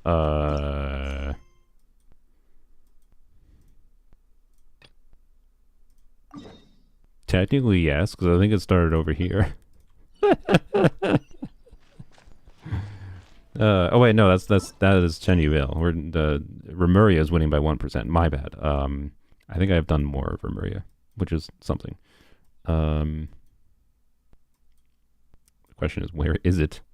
There it is. No, that's not it. Oh God, unfinished comedy. Blech. The desert's a tough adversary. All right. But Dia at like least it this looks wasn't goofy. hiding. I mean, yes, What you but see is what you I get. like it. And whether you take on the Anyways. challenge is important. It's funny that, yeah.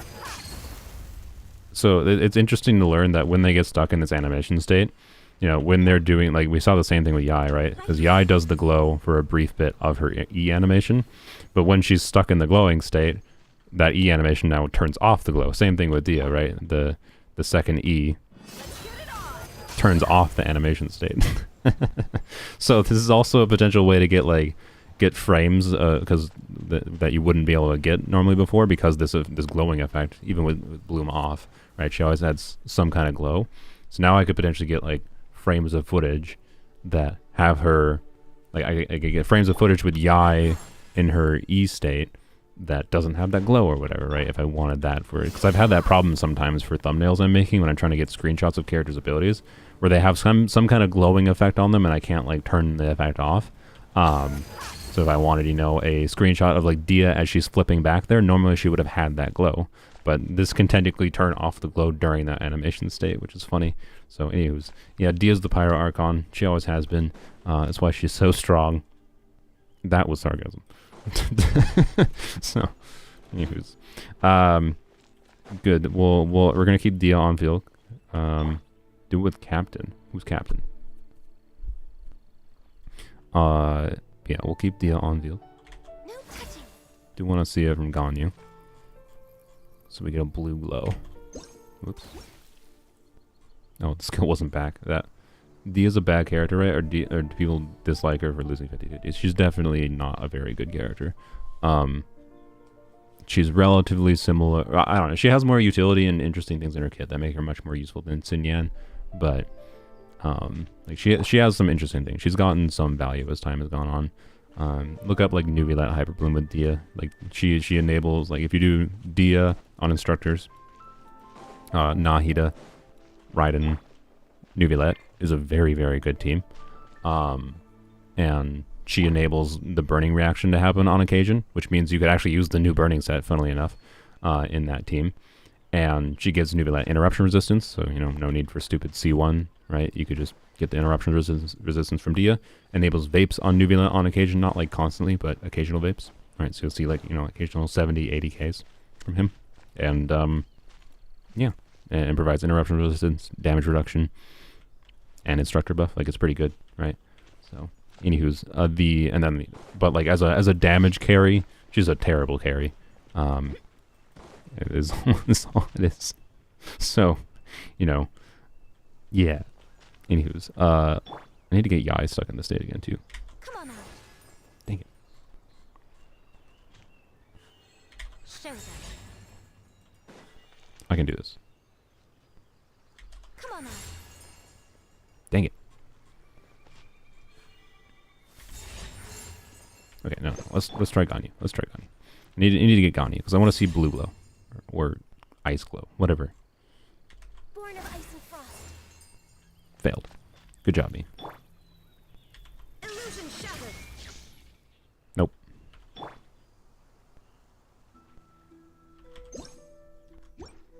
Trying to go a little bit slower. Nope.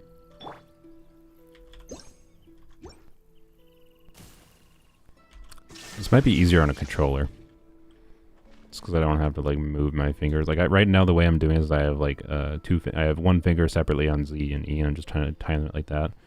But I might be able to like on a controller just do it with one sequence with one finger, like laying my finger over two buttons. But I don't feel like configuring that right now. There is no I don't think it would be that much easier. No touching. Failed.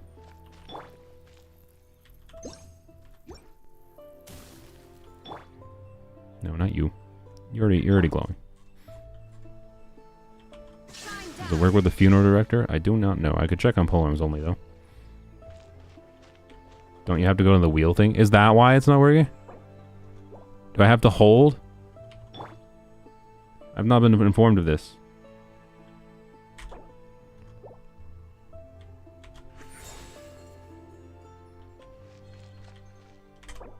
Dang it. Show them.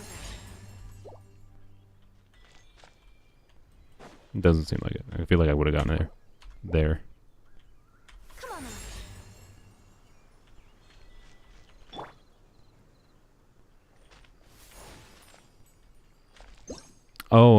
I think if you don't have this configured, it activates the gadget with one button pressing controller, but I'm not sure. I don't play on controller enough to actually know for sure.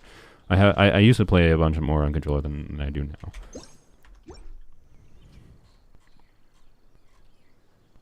Access denied. Dang it. Alright, let's try to get Raiden stuck in the state again.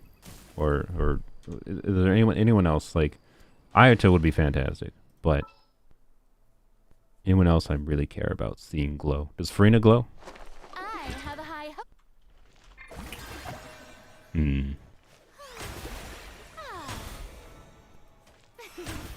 How funny would it be? I doubt the people have probably already checked this, but how fun would it be if you could get her like stuck in the state where she's like covered in like white or like the yellowish white or yellowish black?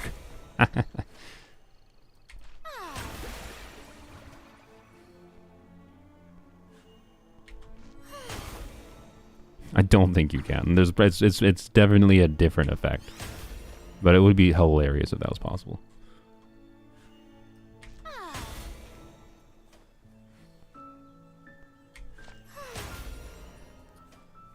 Beta's works, but it's like eyes.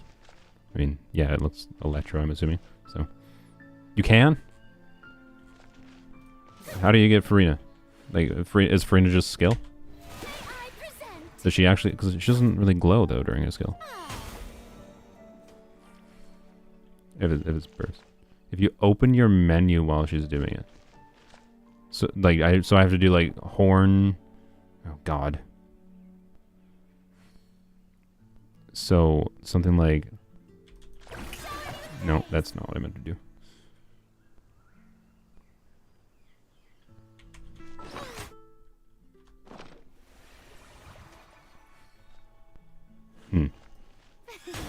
In the middle. Oh, just in the middle of the charge attack if you open a menu. Oh, just in the middle of charge attack in general, so I don't have to do the horde thing. Dang it, I didn't press the right button.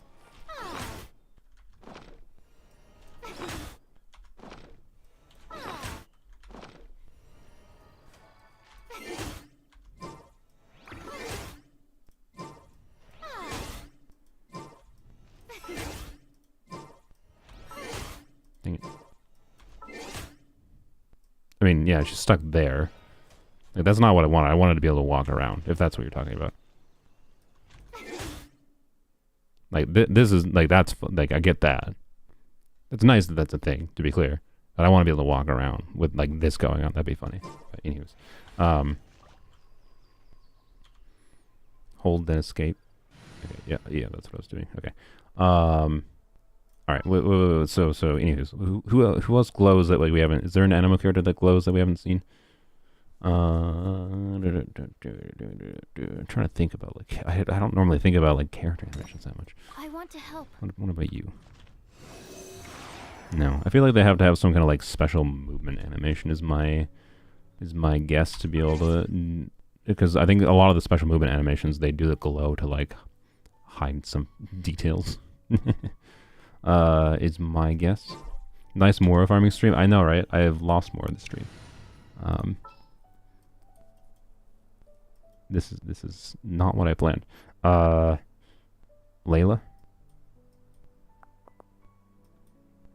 Where Layla? There she is.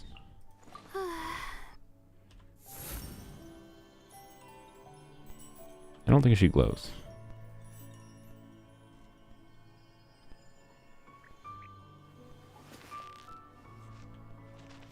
Not now.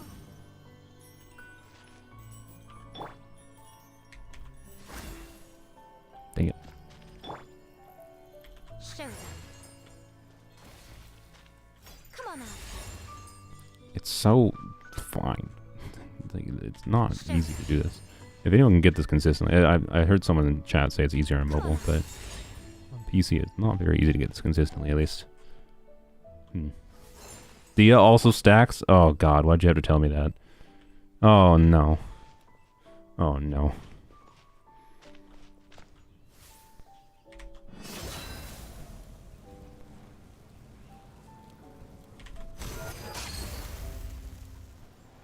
Oh, I can't. No, there's no. Okay, no. You need to have a frame drop. Really? Is that why it's so inconsistent for me? You need to have a frame drop. I don't really have a way to get a frame drop to happen. Wait. What if I crank the resolution scale? I don't even know if that'll, like, my PC is strong enough. I don't think that'll matter.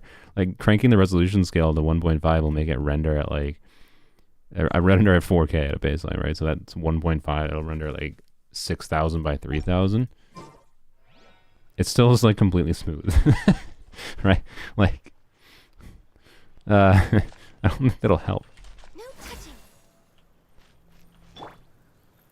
Dink. Show them. Come on now. Questions. I feel like, why did I not? I feel like if the game runs this well at 1.5 resolution scale, I should just leave it on all the time. It does, it's probably not something you notice in stream, but it definitely does smooth out lines a little bit. There's less jaggies. It's very fine details, it doesn't really matter.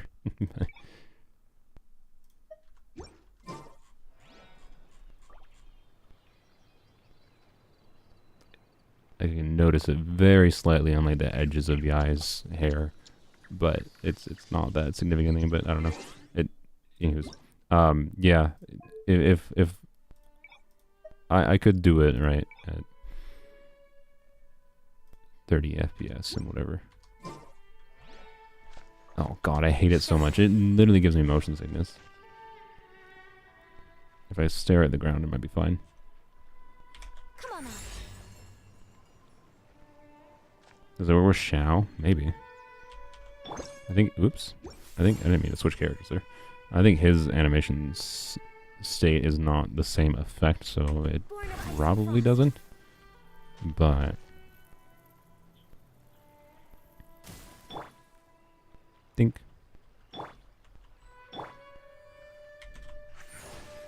Ah, why the frick did the camera reverse there? Show them. Access denied. Dang it. Dang it. Okay. Okay.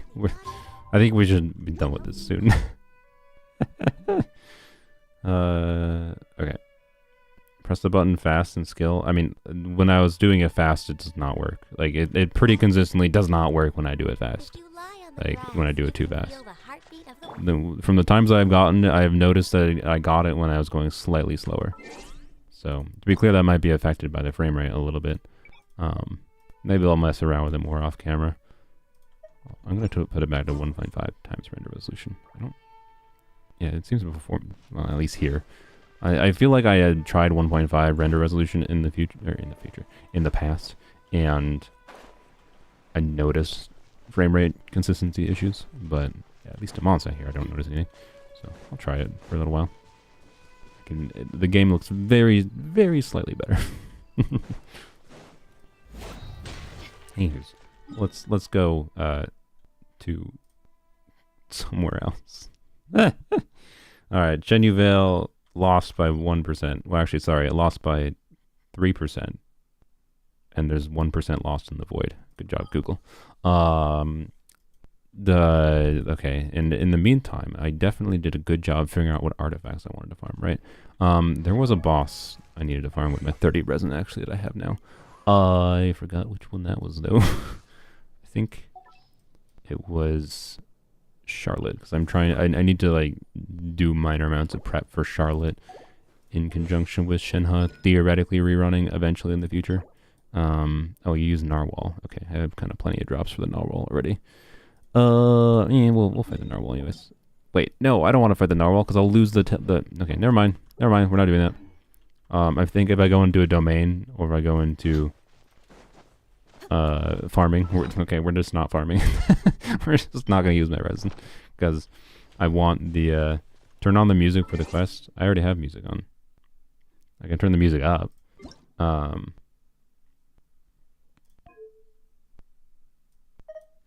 But anywho's, yeah, let's just go. I want to see Dia glow underwater, so you know.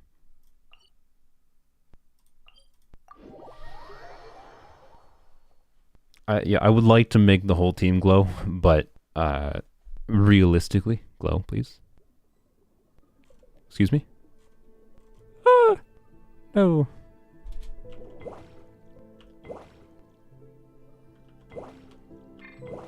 Where's my glow? I spent 30 minutes trying to do that. I was told.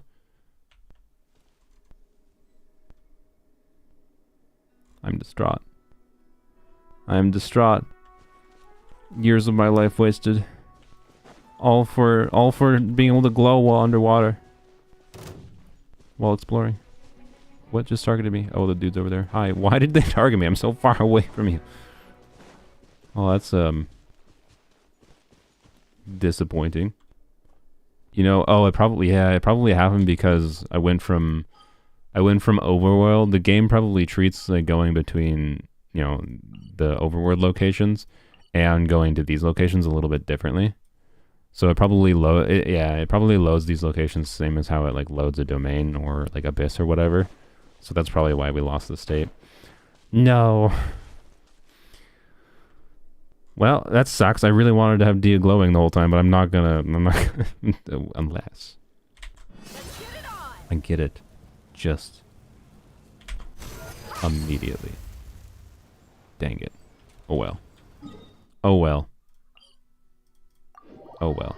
We're not gonna do not doing it again.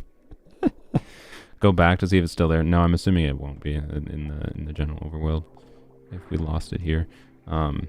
Well, I'll keep Dia in this team actually for underwater things, but I'm gonna reconfigure the team back to what it was before, which was basically just configured for overworld. So I think I'm gonna do. Are calibrated. We may now depart.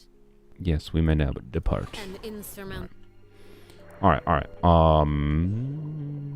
We need to break the chains, right? I think. Yes, we do. Okay. Get this waypoint up here real quick. Quick like. Shan Yun glows, does she?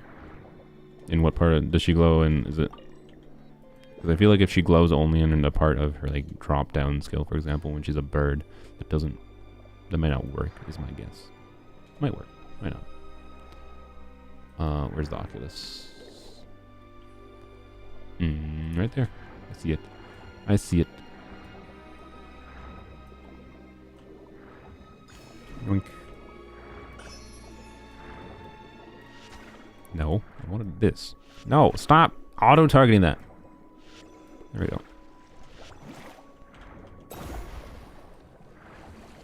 What? There was nothing there. Okay. Thanks, game. Alright, let's go here. I wish I had Dia to try this.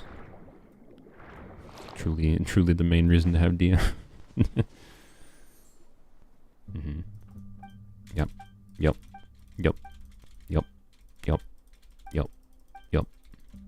Yeah, if we manage to get to the final sequence of the Remuria quest, I will. So let's try to get the quest, because I actually would like to. You know, we can just max out the volume and just vibe to the end of the Remuria quest, but it is quite a lot of dialogue to get through. So we'll see. It's a nice song. I wish I hadn't known when I completed it on Polearms only. I hadn't known it was coming, so I didn't like increase the game volume or anything.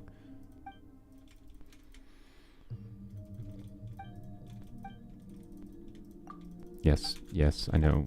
Okay, this is a side quest, I think, in Remuria. I don't think this is actually part of the Remuria quest. It just forces you into it, if I recall. Please. I could be wrong, though. It actually might be part of the main quest. I don't know. Okay, can I... No, okay. Yep. True, this is probably the most engaging dialogue in Genshin. Stare at two statues while the game spits words at you. Oh my god. I like how this trust mechanic literally does nothing to other than waste more time. I played this on Polearms only. And not that I'll be honest, I definitely skipped through a good chunk of it on Polearms only. My problem with most of Genshin's dialogue experience when you're actually playing is that I saw some interesting things on a lower level, for example, as far as like the story experience goes. I would rather watch someone that made like a 20, 30-minute video and spam through the dialogue on in most of these side quest stuff, right? Whereas and watch a video, right? Rather than like it's more time efficient for me to go and skip through it in game and then watch someone who made a video talking about the lore and actually like was able to catch details that I wouldn't even have caught even if I did read through everything, is what it feels like to me at this point. Like Hoyoverse is really good at putting structures in their game that make me want to skip through their dialogue on these side quest things, at least, right? Like the reason I feel this is because they do things like, you know, like on Polearms. Only the reason I skipped through it, well, a lot of it, not all of it. I did listen to some of it, or read some of it, I should say, was because my goal was exploration and getting the quest done, right? Because they locked progression and like doing open world exploration. They keep on doing this, so it seems to be the thing they very much intentionally are doing, as like this is what they want the experience to be. Is they add a new area, and like to explore the new area, I have to do the quest. When I'm just like, I want to go do the quest, and like it's mostly fine, but so often they put in minor structures that make me just, you know, Right here. Emerge. not care about what they do be doing.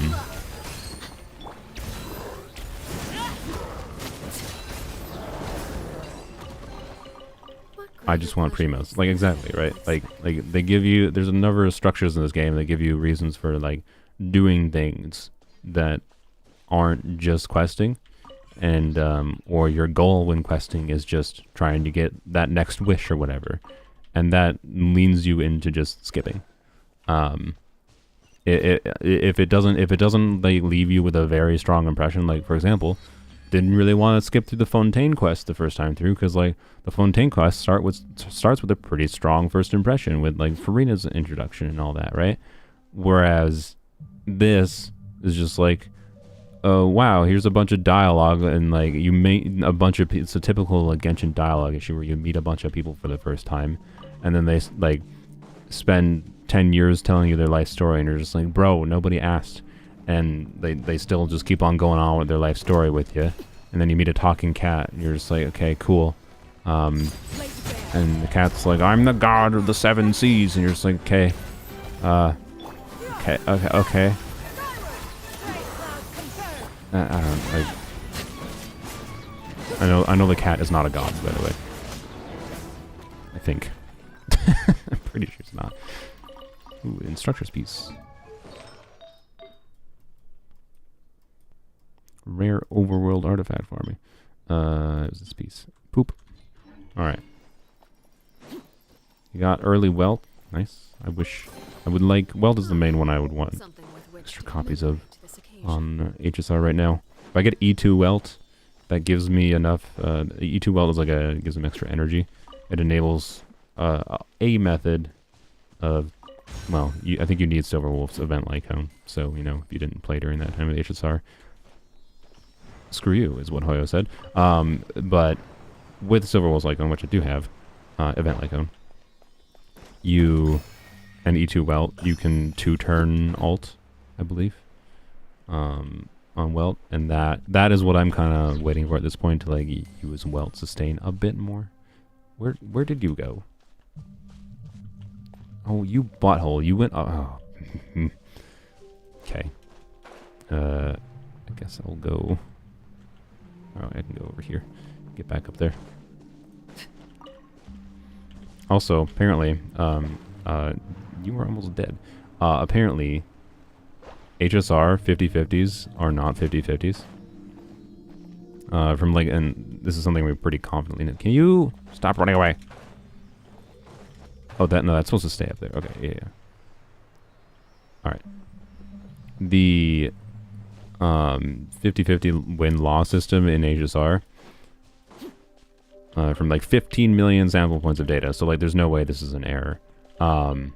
It's possible this could change in the future, to be clear. It might be an accidental oversight. But 50-50s in Genshin are definitely 50-50s. That we know from data. But in HSR, now we know from data in HSR over the last, those 15 million samples gathered, 50-50s are actually more like 56% chance to win the 50-50 in HSR, and 44% chance to lose. There we go. Oh, why? Okay, we'll just do this.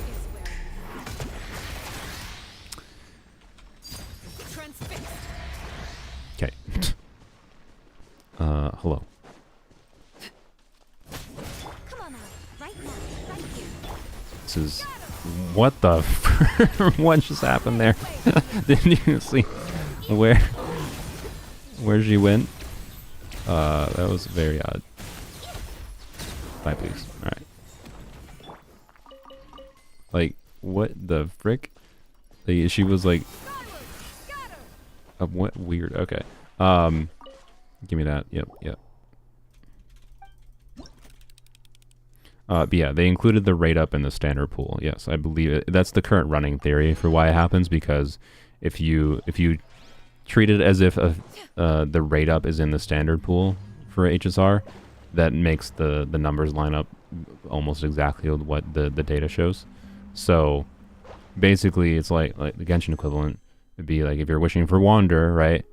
There's a chance that instead of the, it's a 50-50 chance, right, for getting Wander, 50-50 chance for getting one of the standard 5 stars, right? And there are 7 other ones. But in HSR, they have 7 standard 5-star characters as well. In HSR, it seems like they add the limited banner character to the standard pool when you lose a 50-50. Which means when you lose a 50-50, you have a 1 in 8 chance of getting the limited character still, which slightly increases the chance from 50% to 56% approximately. That is weird. It is unknown currently if that results, if like you lose your 50-50 to the limited character, if that actually results in you having a guarantee for the next one, but there's no way to actually tell in game if you have a guarantee, so it doesn't actually affect anything, even if it does. The data should oh my freaking god, dang it. The data should reflect that. And I don't know if it's been analyzed. I don't have access to the data myself to check, but my guess is it doesn't cause you to do that. Presuming it's intentional, my guess is it doesn't cause you to have a guarantee after winning winning a role to the limited 5-star. But anywho's, that does not exist in Genshin, definitely not. But it does in the HSR, which is really weird. And what that means is if you lose a 50-50 in Star Rail, you're actually even more unlucky than you thought.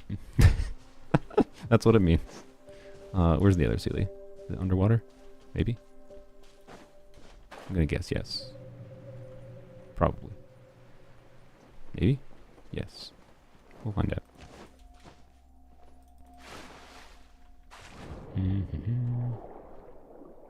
Maybe not.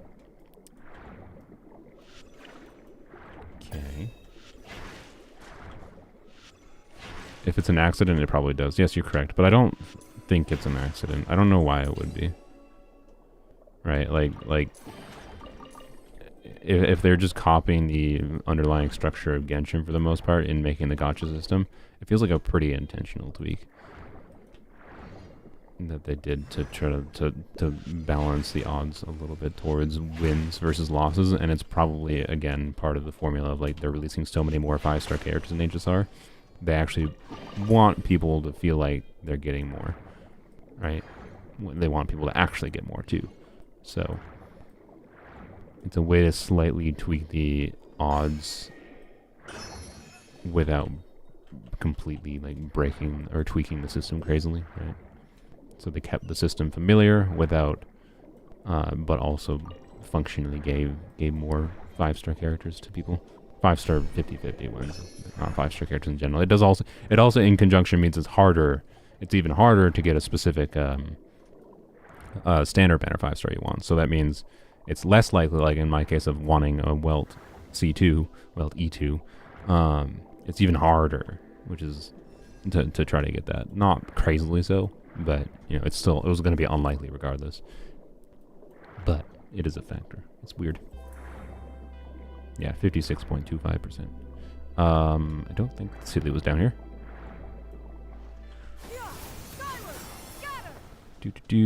Okay, where are you? Oh, oh wait, no, this is just the chest. Never mind.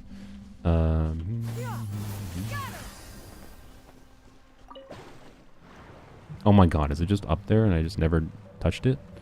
Am I an idiot? I think I'm an idiot.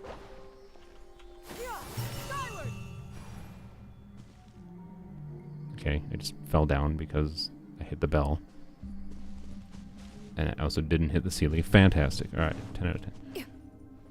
Good job, me. Fontaine is pretty. I do like this new area. The story like sequences were very enjoyable, to be clear, like on a visual level. It's just as always, it's a dialogue problem with Genshin. For me.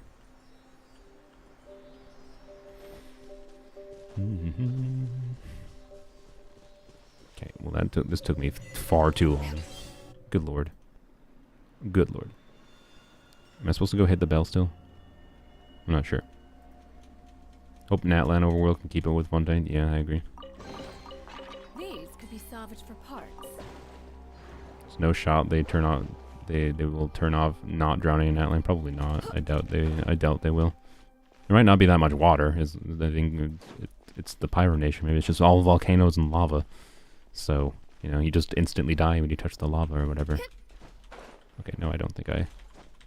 Okay, good. Good. Alright, that took way too long to do that. That wasn't even the binding, I know that. That was just the thing that I figured I would do while I was there. Because I figured the underground areas I'm less likely to remember to do if I don't do them while I'm there. Or not the underground, like the side little cave-in things, whereas like that chest I'll probably remember to do because I'll just see it while I'm swimming around when I come back here or something. Anywho's. Waters around Petrichor have drowning, there's no way they won't. Oh yeah, true, I didn't even think about that. I never looked at that or noticed that. The Auric Anglerfish, yeah.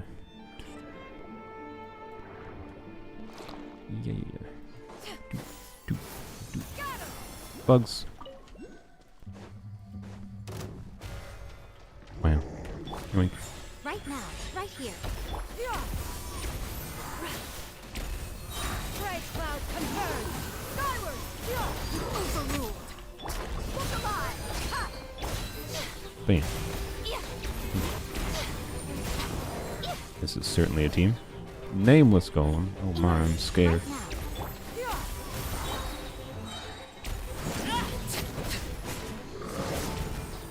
Okay, let's do some plunge. Plunge our you know. Schmack. She didn't crit. Didn't crit. Crit.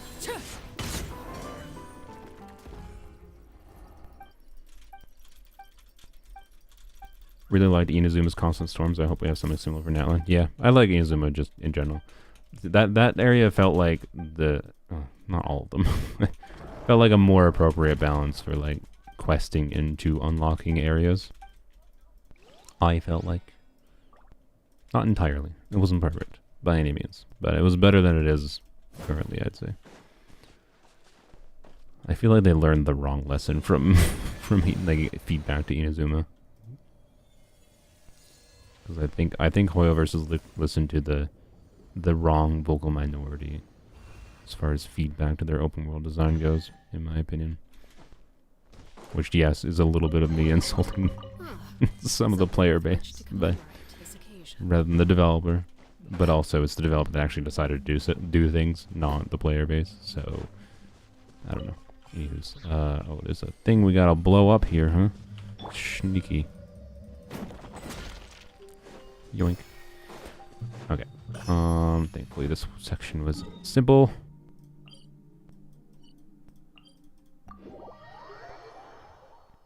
Real can confirm my Hoyoverse, exactly. How dare you? I'm gonna blame you from now on. Teresa Sifa? Or is it Kiva. I feel like it's Siva. Has to be Siva. Gimme. Get the waypoint down here. Oh, by the way, fun fact. You might have seen this in my Discord. I actually got Primogem rewards from the first time from, like, the stupid Hoyo creator. Like, I've said for a long time that I'm a Hoyo creator. Like, you can't even see it. Oh, no, there it is. Yeah. So, like, all Hoyo creators is a stupid program that, like, they basically have competitions like, oh, if you have the tag Arlecchino during, if you have a hashtag Arlecchino video, that gets a bunch of views, like, in, like, it's in this placement of views, you know, we have this prize pool of Primogems we'll give out. And realistically, if you don't get, like, a video that performs towards, like, 100,000 views, you're not going to get anything. But I've had videos before that had tags that I thought should have gotten rewards, and I never got anything. So, apparently this is the first time I've gotten rewards, which I assume is for the Arlecchino video. Because they only give out rewards for the, like, specific tags and whatever things you have they have running. I don't know 100% sure if it's for that video, but hey, I got some Primogems from Hoyoverse for being a creator for once, which is wild. Literally the first time that has happened. And I honestly, you know what, because of, you know, my Mora needs and whatever, I might just use that to justify doing some resin refreshes, but I also should probably just save it for like Shenhe funds, right? Is my current inclination. Shenhe is the actual next character I want. That should be theoretically coming soon in the next 20 years.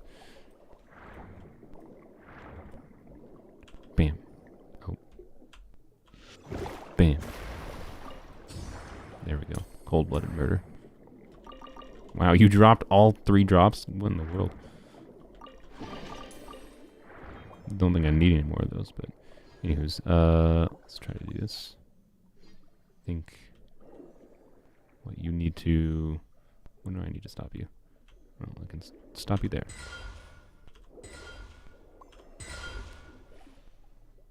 What? That doesn't cover all of them? Oh, there's one over here. I see. I see. I understand.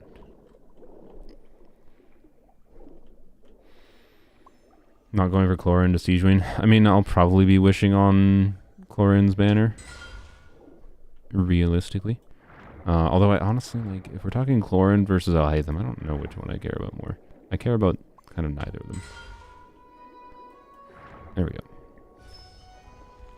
This is assuming Sethos, like, I genuinely, like, when I do a wishing video for them, I'm genuinely going to make the wishing video of, like, what does X amount of dollars get for a 4-star, right? That's going to be my concept this time. Because I am more interested in Sethos. I think he has a more interesting kit. He's not better, to be clear. He just is more interesting to me. I think I get more enjoyment out of playing and leveling him versus Siegewind versus Chlorine. If Siegewind is on Sethos' banner instead... yes, I phrased it that way on purpose. If Siegewind is on Sethos' banner, then I'll probably wish for her instead. I don't particularly want more Freyna constellations. But it wouldn't be the end of the world. Like, I don't know, like, as far as, like, wishing for Freyna constellations, like, assuming, like, Sethos is either going to be with Siegewind, like, the current rumor is Siegewind, Freyna, Alhaitham, for banners. Is Siegewind, Freyna, Alhaitham, Chlorine, and Siegewind second half. We don't know what about Sethos.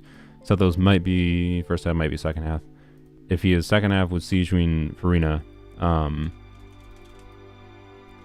like, as far as resource investment wise, it would be easier to just get Freyna, like, go on Freyna's banner, and, like, if I get Freyna constellations while going for Sethos, that's something, I guess. But I also actively don't want Freyna to be any stronger than she is. She's already well strong enough, right?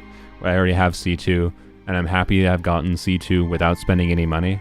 Like, that's part of why I'm more comfortable just using Freyna. Because Freyna is an example on my account where, like, the reason I was able to get Freyna C2 without spending any money is because I just saved resources for a long time. I saved my Primogems for a long time. Like, it was actually a moment that's representative of, like, you can if you save for long enough, you can feasibly get some of these, like, strong constellations without having to spend any money. So if I'm doing a video concept where I'm spending money to get Sethos to illustrate the pain of 4 stars, essentially, the pain of 4 stars in conjunction with how low value 4 stars are, or sorry, low value topping up is not low value 4 stars are, then, you know, we'll see, right? I'll probably wish for Siege Wing instead. That's another instructor's piece. I'll probably wish for Siege Wing instead, just because, like, even though I don't like her. Sorry, I had to shut my door. Even though I don't like her, she has some minor things in her kit that I think would make her a occasional relevant choice. But, like,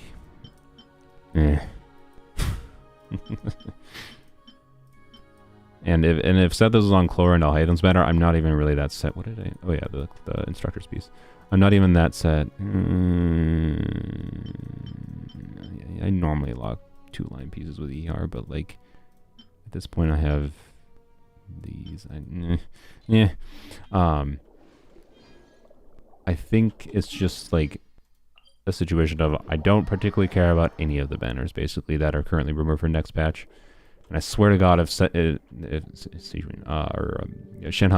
does not freaking rerun before 5.0, I'm gonna be mad. But anywho's, they really did need another Hydra healer. Yeah, I mean she's another Hydra healer, and she doesn't really do anything that sets her apart that much, other than being like she's better for Farina than Kokomi in most contexts. But like.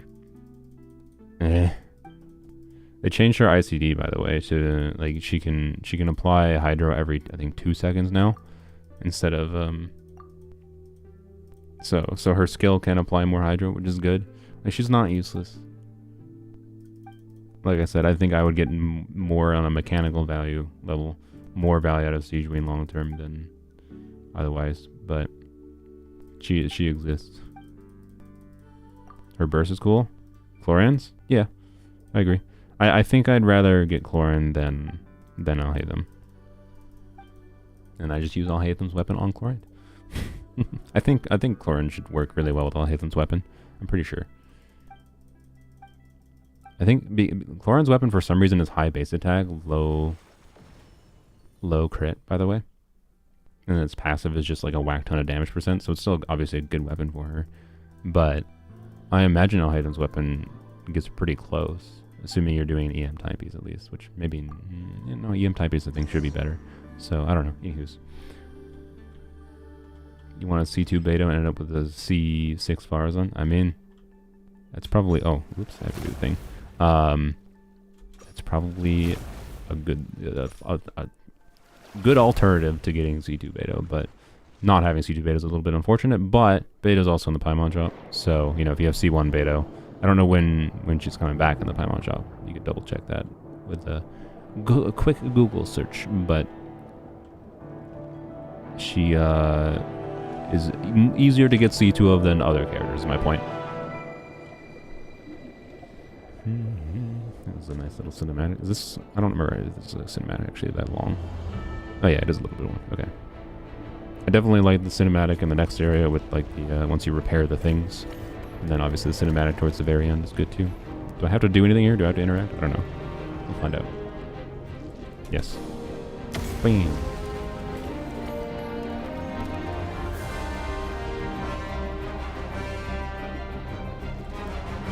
There's a hope they'll release a 4-star in 0.8.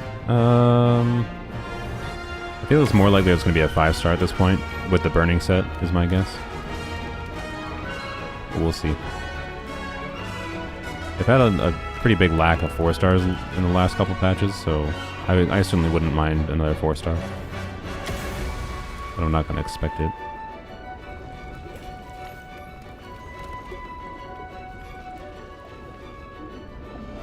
Yeah, I wish they would add new characters to the shop. Yeah, Chevreuse rerun, like, Chevreuse rerun will affect my choices too. If for some reason Chevreuse is not, like, if they rerun Chevreuse on Farina's banner, or Siegewing's banner, or whatever, like, Chevreuse Sethos on Siegewing, okay, I guess I'm wishing on Siegewing, right? My guess for banner lineup which we'll find out, I think, next week, next Friday, right? Or this Friday? I don't know. We'll find out soon.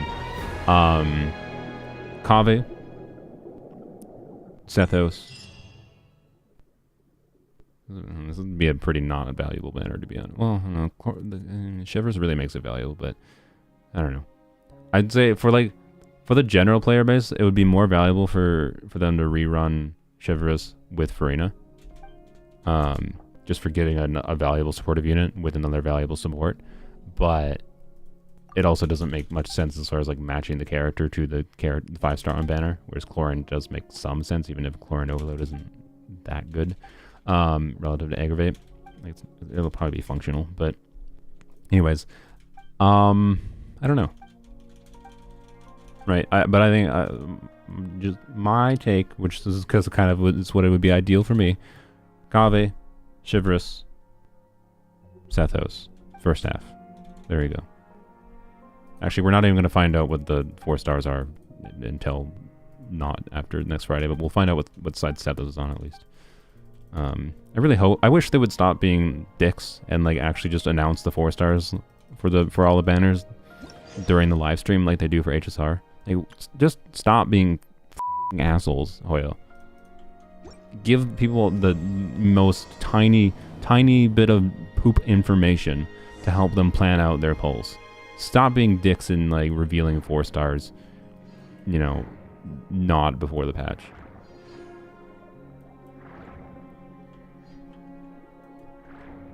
I see an Oculus, but I don't know where it is. Well, I see that one. That was not the one I saw, but that was over there. I see. Should maybe leave some of these so I can easily get some dailies completed. That's what I've been trying to do lately, is just do a little bit of incidental exploration for my dailies. Kaveh's gone forever, maybe. I feel like it would make sense for them thematically, if they're going to rerun Kaveh ever, rerun him with I'll Hate Them. That's my thinking, but, you know, maybe they won't.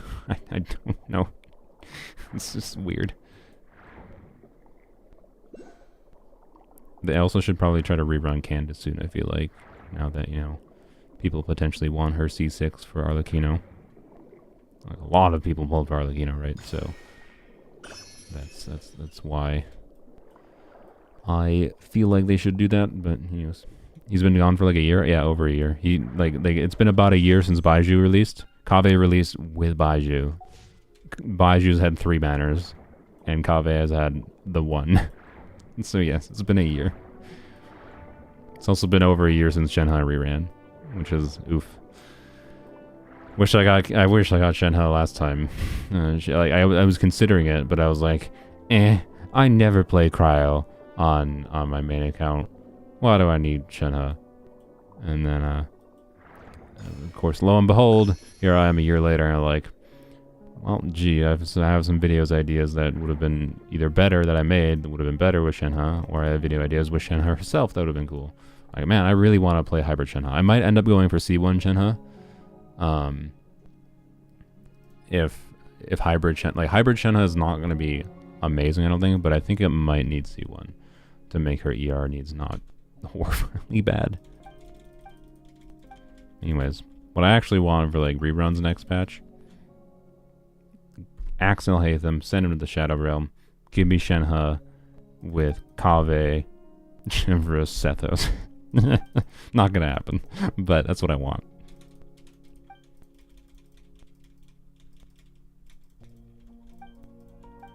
All right, let's come on, let's finish this. Yep. We gotta, like, I think we're repairing the bridge or whatever. I need to hide them. No, sorry. I think I'll hate them every time I've tried. I'll hate them in whatever trial events. I've tried them plenty of times. I know I just don't really like how he feels to play. Feels kind of clunky to me. I don't think he's bad. He's a decent character. I just don't have the particular incentive to build him.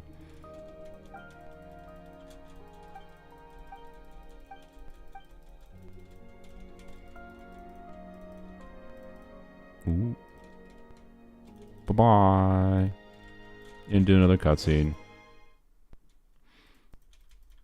Kaveh, Chivalrous, and Sethos in the same banner would be so good. I wouldn't exactly call it so good. Like, Chivalrous would be valuable. But, like, as far as giving a valuable banner to most players for, like, if you're pulling for Lithium or Chlorine and, like, do you expect some of the 4-stars to be good teammates with Alhaitham or Chlorinde? Kaveh and Sethos are not good teammates for Alhaitham or Chlorinde. Chivalrous can obviously be used with Chlorinde. But it's not the obvious teammates, I would say. So, you know, watch Shuangli or Barber be on the banner. Maybe. I don't know. It's interesting, right? Alhaitha and Shenhe rerun and just get rid of Chlorinde. Perfect. That is the ideal solution. I agree, Raya.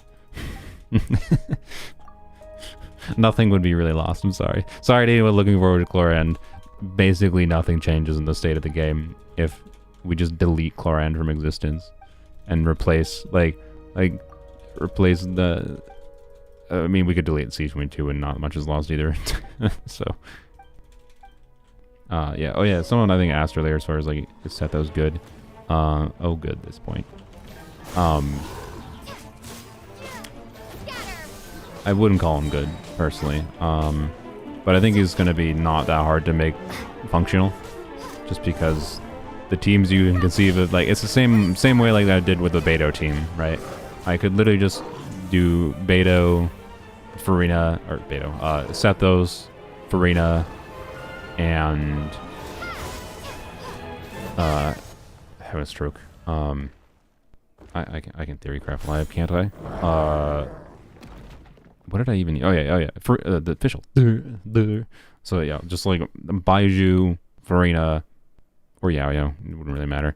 All right, Sethos, Baiju, Yao Yao, Farina, and like literally the Beto team basically, but just with a different healer, and do set those things and it'll probably be fine. Right? But as far as like his actual damage contribution, especially at low constellation, right, that definitely might not be an ideal team, I'd say, actually, in the context of a lower constellation, because I think he doesn't have actually that high of field time. You basically just it's kind of Tignari style field time, I feel like, at lower constellation, but not Tignari style damage. He doesn't trigger like as many. He doesn't apply as much Electro as like Dendro or Tignari does Dendro. So like Tignari triggers a bunch of spreads in his very short field time. Sethos theoretically can if you have like ideal situations with enemies in a line or whatever, which is part of what makes him interesting to play. But as far as like single target versus single target goes, it's not very comparable as far as damage performance to someone like Tignari. But might have a similar field time window in like at low constellation at least. And I don't know. I would like to get his constellation 6, which is what makes him more of a proper main DPS is what I would say. So sadly, as a 4-star DPS, he seems for making him feel good to the average player, I'd say he's pretty constellation reliant. I don't think I would need his C6 to make him usable and fun and like a team that can clear content. But there is going to be a notable difference, I think, between his constellations and having his constellations and not. So it's what it is. Kind of expected for most 4-star DPSs.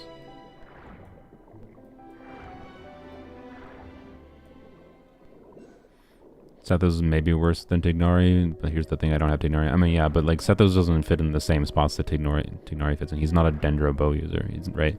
Like Yai and Tignari work really well because it's Dendro Electro together.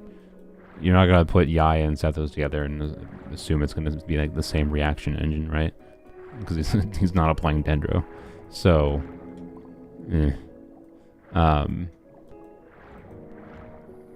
like you're comparing Sethos.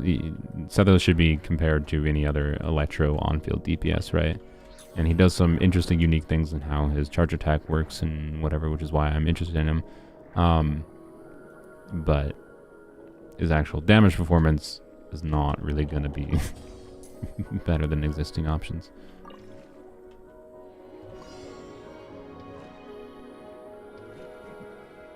Come on. Come on. Are these randomized at all, or are they just... Oh, frick. I pressed the wrong button. No, F me. I feel like they're not randomized. I think it's sequential. Oh, frick. Please. Please. Please. We got it. The timer's gonna run out. Sethos more taser or aggravate? Definitely aggravate. Not that like taser would be unfunctional. I think taser has become a lot better since Freena's release, and like Freena's release, Marshall Say Hunters, and Fischl synergy with Freena's bonkers. Especially on like a good golden troop Fischl build.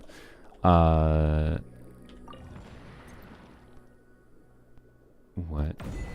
I feel like I didn't do that on my Polearm account. I just ignored that. Yeah, I don't think you have to. So yeah, you could probably do electro charge stuff, taser stuff, right? But realistically, especially with his EM dual scaling, he's intended to be, you know, aggravate, quick bloom style things. I think he's going to be an engaging character to play for how I like playing the game. Right here. Emerge. Transfixed. Should have done that first. Cause we got to do plunge things. Yeah. Wait. Didn't actually have EM or burst up. Oh well. Wait, did I just skip the quest trigger? I think I did. Also, I got another instructor's piece. I'm getting so lucky. Do these enemies drop higher rates of instructor pieces or something? Are these the new best enemies to farm instructor's pieces with or something? It's like it's the second, I think, instructor's piece I've gotten from them in a pretty short time frame. I need to go back and trigger the quest, god dang it. We have to follow the stupid thing. Alright, game. Sethos is 5-star Sino. No, he's realistically worse than Sino, but I can tell you his shorter field time requirements, right? Especially like with a C6 and factor, like the fact that you can do burst and some normal attacks, I believe. I had to double check that. I haven't actually properly mapped it out. Should do that. But he's definitely more flexible and lower field time than, you know, Sino. So has more team flexibility, I'd say, for sure.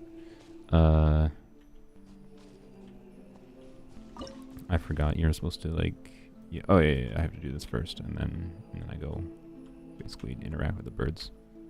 There we go. Okay, hello bird. Can I not get stuck there? Bloop. Can I climb this? Yes, good. Alright. Sino is a 7-star. True. Definitely true. Sino's not a useless character. He's just annoying. I find over time, the more I tried to use him, the more frustrated I've gotten with his clunkiness. That's kind of all. He's a clunky character to try to get his teams feeling good with. That's what I would probably describe it as. He pulled him and regretted it. He's been benched ever since I got Raiden. Yeah, that's a pretty common sentiment with him. Okay, bird, can you stop dilly-dallying and go to your spot? You know where to go. Stop being a twat.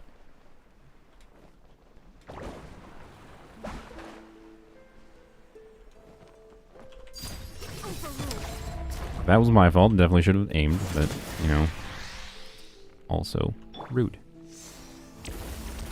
Bam. Alright. Good. Finally. What do you think of Siege Wing so far? I don't get what it, like, it really confuses me how they went from, you know, Shenyun, right? As far as like comparing healers to healers, right? They went from Shenyun to Siege Wing. And they're like, okay, let's make this new healer, this new anima healer, have a ton of synergy with Furina by making her give a flat damage buff that is the biggest flat damage buff in the game. It's relegated to single target, to be clear, so like that does help balance it, but it's a big flat damage buff. I will get that later. That scales really well with damage bonus, which is what Farina do give. And this character's healing works very brainlessly with Farina. Like a lot of healers with Farina, you need to like think about how you're using them. Like, you know, making sure your team is drained 50% health, and then goes to like with how Cloud Retainer's like a team-wide healing is split over like the right division of chunks. It's just like she's the most brainless character to play with Farina. Gives very consistent damage bonus stacks, and the synergy with like and then right. And then on top of all that, right, on top of her buff synergizing so well, being a significant buff, and her being a defensive healer unit, she also enables plunging for any melee in the game. Well, actually, any unit in the game, technically. You can do plunging on both units, but, you know, that's a choice. You can, like, okay. So she does all these things, right? Like, they made a healer that did all these things. I'm really glad Cloud Retainer did this. I love her. She's one of my favorite characters in the game. I'm not gonna, I do not want to like rely on her for like as anything other than like, you know, if I don't have an idea for how to make a character work for like maining them on field, main DPSing them, you know, and I want to main DPS a character, I will always consider using Cloud Retainer. I think she's fun. I do like plunge teams, but it's not to a heavy degree. Plunge teams are like a lot of their damage performance is coming from Cloud Retainer, not their own kit. But it depends on the exact character you're using, right? If you're doing plunges with a bow character, most of the bow character's plunge performance is functionally what Cloud Retainer does, and not what the bow not what the character you're actually plunging with does. But when it comes to like claymores, they actually are getting like a really meaningful multiplier, for example. So like I don't think it's fair to say that like a claymore unit is getting almost all of the damage performance from Cloud Retainer. But Cloud Retainer is still the enabler for it, right? You still need her to like enable the plunging to be possible. So it's crazy to me, right? They made a plunge buffer that is this good and enables anyone to plunge and is a healer with insane synergy with Farina, right? Like there's so many things that like make Cloud Retainer really strong. There's some things that do balance her a little bit. Like I think at C0, she's not utterly broken or insane or anything. But the Farina Shunyun combo is just really simple and good at making just generically decent performing teams. And then meanwhile we got Siegeween. I do think there was room in the game for having another Hydra healer that is a team-wide Hydra healer that isn't Barbara, right? That isn't Barbara with her annoying ER requirements, right? Like Barbara is clunky in a lot of ways, right? Without getting too into it. She's not a bad character. Barbara is, I think, a little bit underrated in general, but she's clunky, and for a number of reasons. So there's room for a team-wide healer that does skill-based healing, like Siegeween does, right? But comparing her to like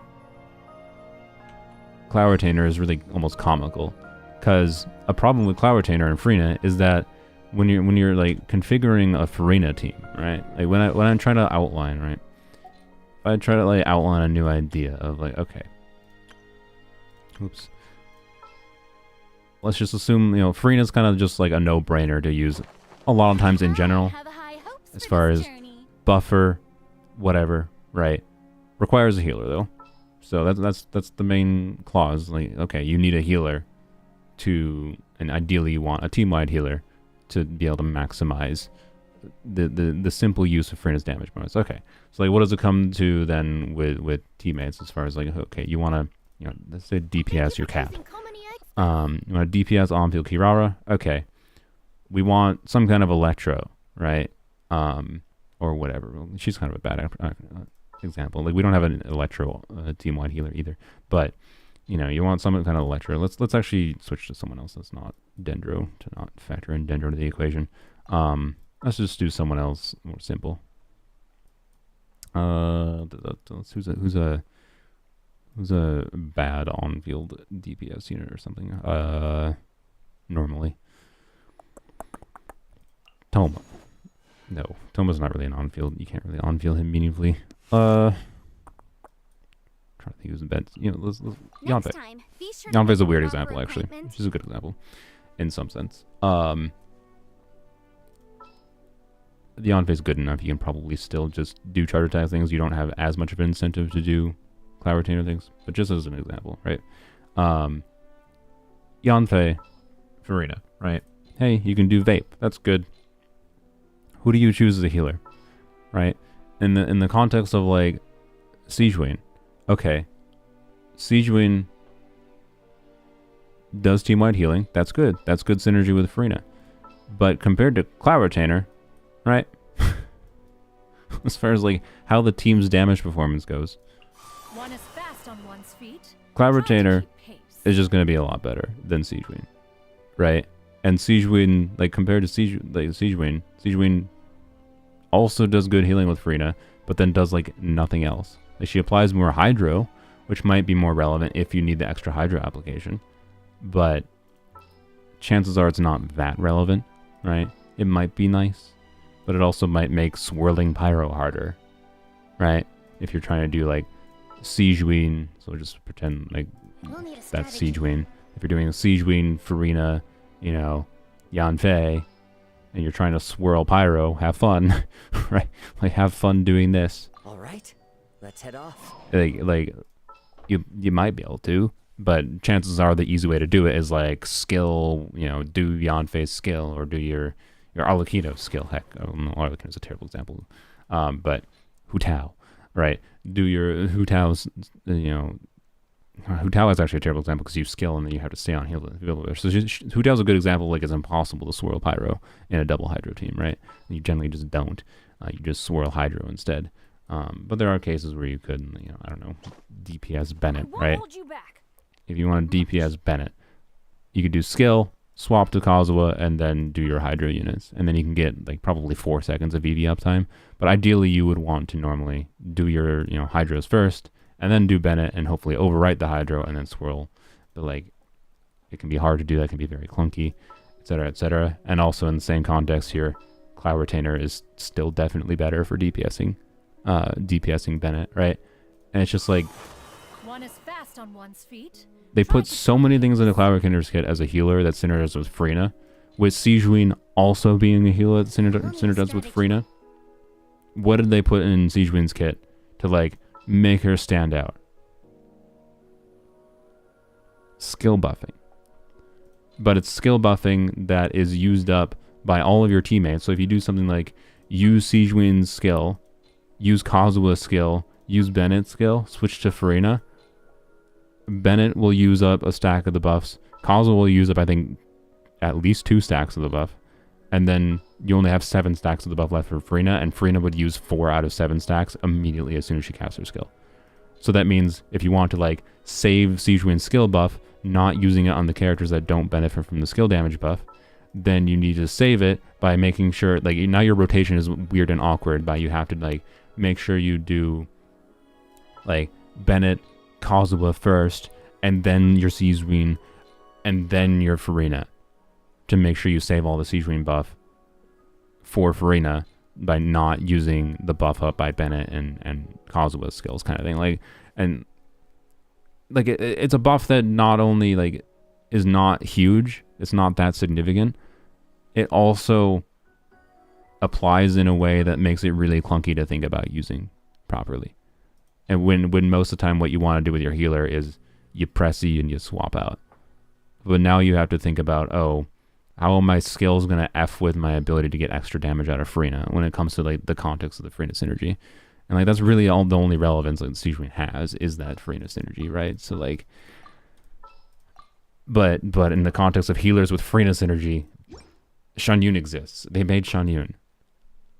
And like, how do they go from Shan to Sijuin, who has like Farina synergy, but like bleh Farina synergy compared to like what the F Farina synergy? Like she might be a little bit over tuned as far as the number of things she does in her kit, but they decided that was fine, and I'm glad they decided that was fine. I like it, but then why does Sijuin exist? Like, yeah, Sijuin has some Bond of Life. What is that relevant for? I guess if you want to DPS her with a Bond of Life set, the Bond of Life doesn't do anything on her other than like makes her again weird and slightly clunky to think about. Is what I would describe it as. This is already done. Yeah, like Farina. Yeah, Sijuin's buff is potentially relevant for Farina vaping. Correct. But again, now you have a second hydro. So like vaping on Farina is going to be a little bit harder with a second hydro, realistically. And again, clunky. So as far as like maximize it, like if you're going to maximize Farina's vape damage, I don't even know if Siege Wing is the way you want to go. To be clear, like Shanling can probably still overpower that application, because Siege Wing is not applying that much extra hydro. But it's supposed to follow these. No, the bird phantasm. Right, they're there. I will do Siege Wing DPS if I get her to Promise Seal. Yeah, exactly. Like if Seth is on Siege Wing's banner, I'll probably end up going and go wishing on that banner. And then if I get Siege Wing, if I don't get Siege Wing, whatever. But if I get Siege Wing, then I will probably try DPSing her. That's where I think she has the most potential to do some fun shenanigans. She is an HP scaling DPS. She has some like damage bonus shenanigans in her passive, passives, I think. And like she applies 0 hydro in her burst, which is really unfortunate. It's like if her burst is a Nubilet charge attack, but bad. So it's a Nubilet charge attack that doesn't have the range and AoE that a Nubilet, it doesn't have the AoE and control. Well, it kind of has the control, but it doesn't have the range, the AoE of a Nubilet charge attack, and applies less hydro than a Nubilet charge attack. So, and also it has the same damage multipliers as a Nubilet charge attack, but as a burst, versus Nubilet gets 3 of those charge attacks out, right? And also Nubilet has his like damage amplification passive, so it's actually much less than a function, like as far as the functional multiplier goes, it's actually much less than Nubilet. So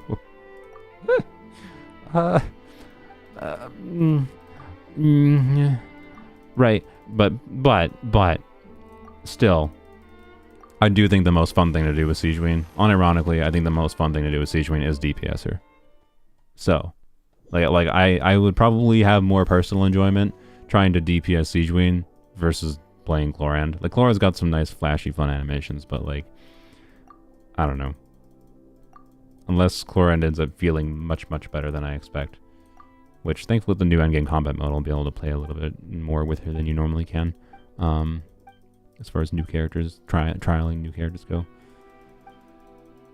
Also, she does poop out pills when you're doing normal attacks on her bow attack, which is really dumb and funny.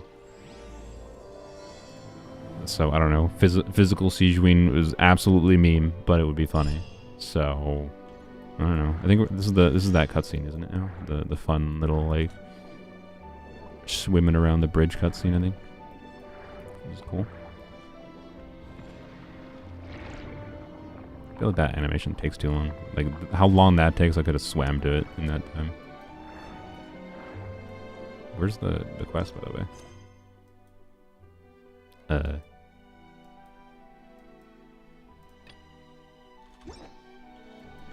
I think I'm supposed to go up here and activate the thing, if I recall. Anywho's. Is Siege Wing buff enough to justify using her without Farina? So like again, like if Siege Wing's buff functioned like Shinha, in my mind I could conceive of much more cases of using her and feeling like her buff is very relevant, because like let's configure a Siege Wing team that you know, in the hypothetical of if Siege Wing's buff worked like Shinha, in that the 10 instances of skill damage, the flat bonus of skill damage, could be used individually by any damage dealer using skills, right? That would mean that would remove the clunkiness of having to worry about other units stealing the buff because it's individual to each unit, right? So Fischl's a really nice skill damage user. She would gain a meaningful value from a flat damage skill buff. Like Fischl's damage increase with Siege Wing's buff can actually be pretty meaningful, but it's only 10 instances. But still, that's 10 instances. That could also be 10 instances shared with Farina, right? Farina, skill damage dealer. Fischl, skill damage dealer. These two units already have insane synergy with each other. You add Siege Wing to the mix, right? That's more hydro. That's just fine, right? From here, you could add a Dendro, right? And because Siege Wing's a nice team-wide healer, like there's less need to feel like you use Baiju with Farina, right? So instead, we could add Nahid into the mix, who is a pretty significant skill-based damage dealer. And again, limited to 10 damage instances. But this is a team like, again, if Siege Queen was here, right, and you were using these characters' abilities, like Farina hits like 4 times immediately as soon as you cast her skill. Fischl hits about 80 times immediately. And then Nahida, if you're against 3 enemies, would hit 3 times immediately. And then the buff is just bam, immediately gone in this team context. Right? So this is a team context where it would have been really cool. And like it's not like there's so many skill like the reason I think they don't want to allow Siege Queen's buff to apply to characters, like count towards characters individually, is because they don't want to restrict their design space in the future for releasing skill-based damage dealers that have to be balanced around Siege Queen's buff existing. But I think it's so stupid, again, in the context of they released Cloud Retainer. They already did that kind of thing where now they have to think about how they balance characters in the future related to Plunge. And that's, like, they did that. Why are they so scared of this? Like, I don't know. Like, it'd make for a relevant team that could, like, gain meaningful value out of that flat damage buff, even when it's limited to 10 damage instances. When it's 10 damage instances for all 3 of these characters, that's a meaningful team DPS increase. But but in reality, because it's limited to 10 total instances, it's immediately gone. Like, you'd see a couple big numbers, and then it basically just becomes, you know, it's fine. Like, this team with Siege Queen still probably performs fine, and it would have some nuance in, like, letting you know, DPS Siege Queen, because these other 3 characters are all off-field, right? Off-field, and then you could actually use Siege Queen's burst in this context, which is kind of cool. So this would be a context where, like, you can still DPS Siege Queen, and that might be the intention. That might be the intention with Siege Queen's design, is you're meant to play teams like this, where you know, have your off-fielders, and then you on-field Siege Queen a little bit, I guess, maybe. I don't get it. Like, I don't think it would have broken the balance, and I think it would have been fun. I was genuinely kind of looking forward to when I read through a kit initially. I think it would have been really fun to have a character that worked like that, right? Have a flat skill damage buff that let me do things like that. I could do things with Yai too, right? If Yai had her own instant, like Yai hits, how many times does Yai hit in a normal rotation? Oh, I have to click through. I'm trying to remember her cooldown. I don't know. Yai hits not a crazy amount. That I think that would be a pretty meaningful buff to Yai too, right? And you can still use Siege Queen and Yai together, but again, if you're using Siege Queen, Farina, Yai, well, guess what? Farina's going to use a bunch of those damage stacks, so it means there's not actually that much damage buff to be shared with Yai, right? So whatever, I'm just going to vibe to this because I like this. This is good. I want more of this.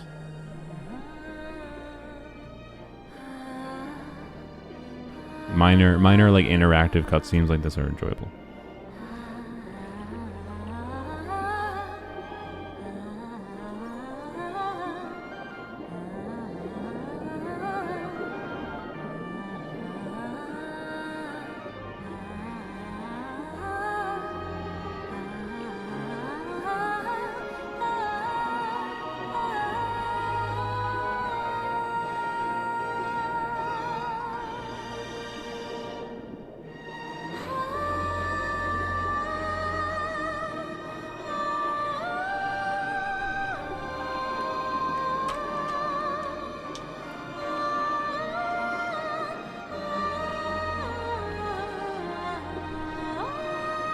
Like, if I was going to show Genshin to people, this would be like, if I was trying to sell Genshin to people, right? This would be one of the scenes I would show them, right? Well, then I would be like, it comes with a couple asterisks.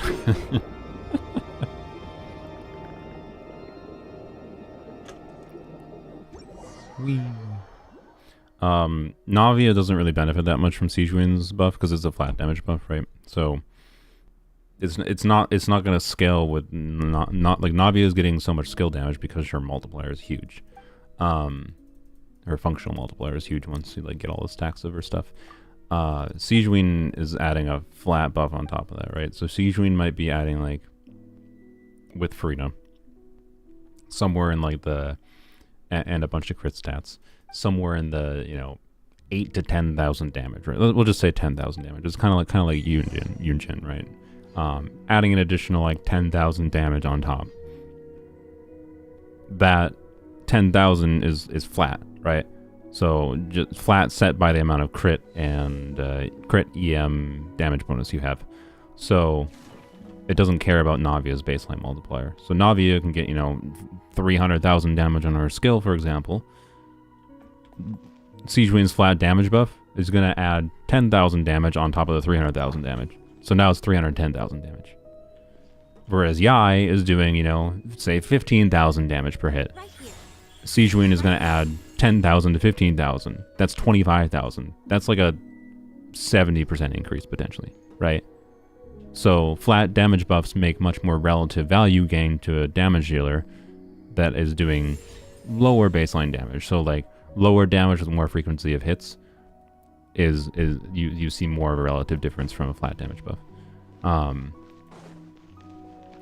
Especially with it being like a smaller flat damage buff compared to you know, the likes of Cloud Retainer, right? And so with Navia, right? Navia has such big damage already. You see basically nothing. You'll basically see no increase for Siegewind. Not that like Siegewind, Farina, and Navia is going to be dysfunctional or anything. Again, like team-wide healer, Hydro plus Geo means crystallize, right? You could do, I don't know, whatever Geo teammate in the last slot plus Siegewind, Farina, Navia, and it'd probably be fine, right? If you want to like free yourself from doing the Bennett Shungling combo with Navia that people play, it probably would be easy. But so it's very easy to calculate. You're talking about like the flat damage buff. Yeah, flat damage buffs are usually pretty easy to calculate. You also have to factor in like damage resistances from enemies. Why does it have no sound, by the way? There's no sound there. I feel like there should be a sound there. I noticed that when I played on Poems only 2. I was like, why is there no sound? Alright, time to take Jank team against whatever this is. Also, I don't have... Wait, no, I can use Cloud Retainer. Get through the shield. Don't kill me. Oh wait, I can use Dia. Dia, go to town. Also, that's... Oh, no, we're fine. Okay. I think Siegewind will work well at beta. Yeah, probably. 700%. Are you talking about Navia's multiplier? Yeah, I think Navia's multiplier is 700% at a baseline, if I recall. Right? But she functionally has a much higher multiplier than that. Because of the way her crystallized stacks work.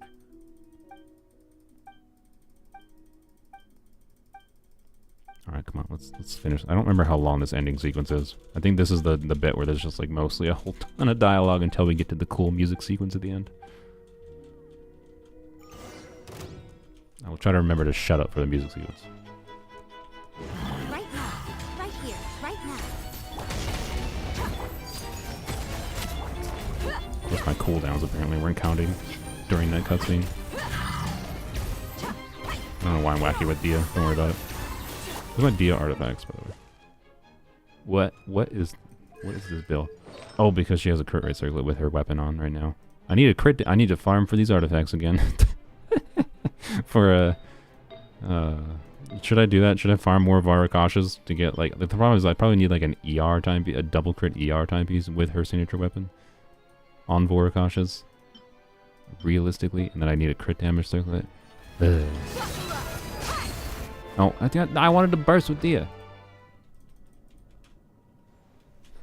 Does sound painful. Actually, Vorakashas is probably going to be added to the strong box. I'll just wait for the strong box. That's going to be a waste of artifacts in the strong box.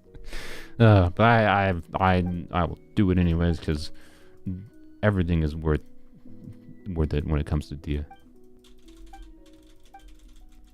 Hello, Azazel. Thought of a main DPSL beta with Bennett, Farina, and Siegewind. Yeah, that'd probably work fine. Although I think Doesn't Albedo... Well, I mean, if you're main DPSing, I think you might camera attack more. I'd have to double check. I thought Albedo had some meaningful defense scaling damage in his kit, but I don't know. Yeah. Hello, Wiffle Waffle.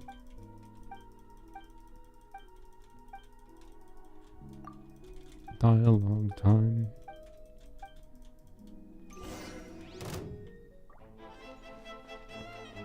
Alright. Let's see some big damage from Dia. Apparently I should have just Dia bursted, not set up. I forgot there's 800 cutscenes for each. Oh my god. I just want a Dia burst game. Just let me Dia burst. Is all I want in life.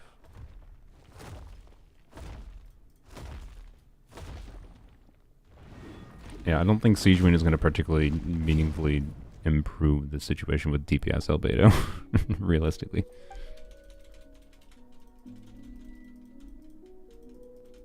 It's over.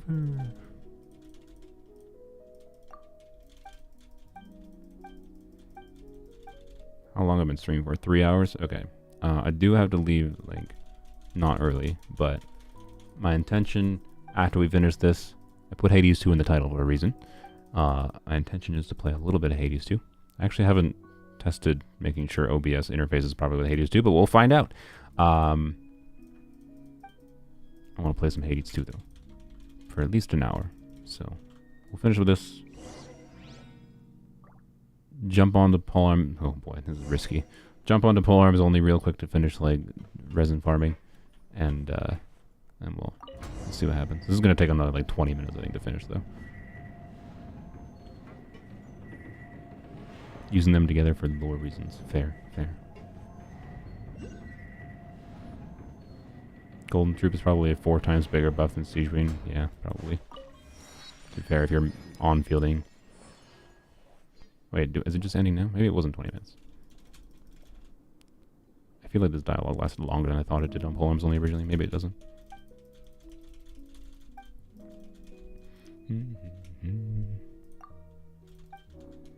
Oh, I didn't max out the volume. Frick! I don't think it's gonna let me. Okay, I will increase the volume in OBS at least for you guys, but I won't be able to really. I can max my own volume, I guess, with my my headphone amplifier. All right. Oh no, I can't. Sweet. All right, let's go. We're just gonna crank the music volume. Claim my primo gems. God dang it, there's more. Frick. Alright. Crank the OBS volume. Play the art. And shut up.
is still good the second time. With considering the quest experience when you do quests multiple times in Genshin like I have, with over multiple accounts, oftentimes things do not hit as nicely the second time. That still was really great the second time around. Just saying. Yes, this is a quest in a new region. And, yep, it was very good. Yeah, music is definitely their strong suit. Hoyoverse feels like a music composing company to some extent, more than, like, the amount of music in this game is absurd. I guess the reason the file size is probably so big. So many freaking audio files. And even little, like, minor things like this are cute too. Like they put development effort into, you know, and like this is one of the things, like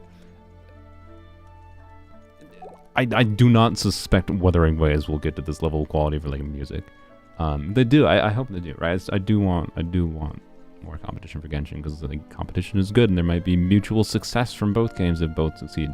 But I suspect this is one area where Genshin will remain a lot better on an experiential level, is, like, the music and, like, little details of doing minor things like these. With the you know, what do you call this? Why did I not play? I'm having a stroke. Whatever these things are called.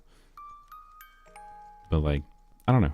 I like it. It's nice touches. Like, I went through every one of these when I completed on Poems Only and listened to them all in order. They're soothing, I suppose. And Hoyo in 2012 used to make music with Hatsune Miku. Okay, that doesn't surprise me. They have some music background. Yeah, interesting to know. So, I don't know. As far as, like, being able to tolerate predatory monetization models like the Gacha model, when I see that the money clearly does go into continued development of them justifying things like this, is cool, right? It's minor. It's not like it justifies all of it, but it's a thing that sets them apart, I'd say. Right. Star Wars music was kind of meh for me until Penacony. That's fair. I really like the Penacony music a lot more too. That's probably the standout part of Penacony. I don't love everything about Penacony. I think Penacony was more interesting without the dream stuff. Just saying. So, anyways. Yeah, I don't know. Like, there's enough, like, quality things in Genshin at this point. I don't suspect Wuthering Waves is going to pull me away. Even if there are. I will try to hopefully do a decent job in at least the one edited video I make for Wuthering Waves. Trying to praise it for what it's good at. Like, I think I already know what I'm going to praise it for, based on the notes, but I'll have, like, maybe more in-depth feelings when I actually play it and record that stuff. But, you know, minor things like that make me, you know, enjoy still playing Genshin. And then character interaction makes me enjoy Genshin too. They can improve. I want them to improve. There's a lot of things I rant and get annoyed and confused about Genshin, but that's my hope with Wuthering Waves, is that it actually ends up as a real competitor to Genshin, and they both become better for it. So we'll see. Anyways, will I be watching the Woowa stream today? What's in the Woowa stream today? No, I've not been keeping that close a track to Woowa. Alright, anyways. Like, I never got the viewpoint. Let's put my music back so I don't completely F up my audio balance for future videos. Alright,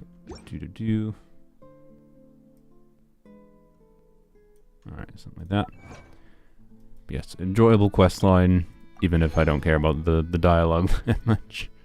Enjoyable questline, nonetheless. And plus, cat. Anyways, now that we lost the glow, I guess I will. What am I doing? What am I doing? I didn't decide what I wanted to farm. Well, we're gonna farm the whale because I did decide that at least. Actually, I have 40 resin now. Do I even bother? I'm gonna be lazy and not do the whale. I don't need the whale drops that much. It's fine.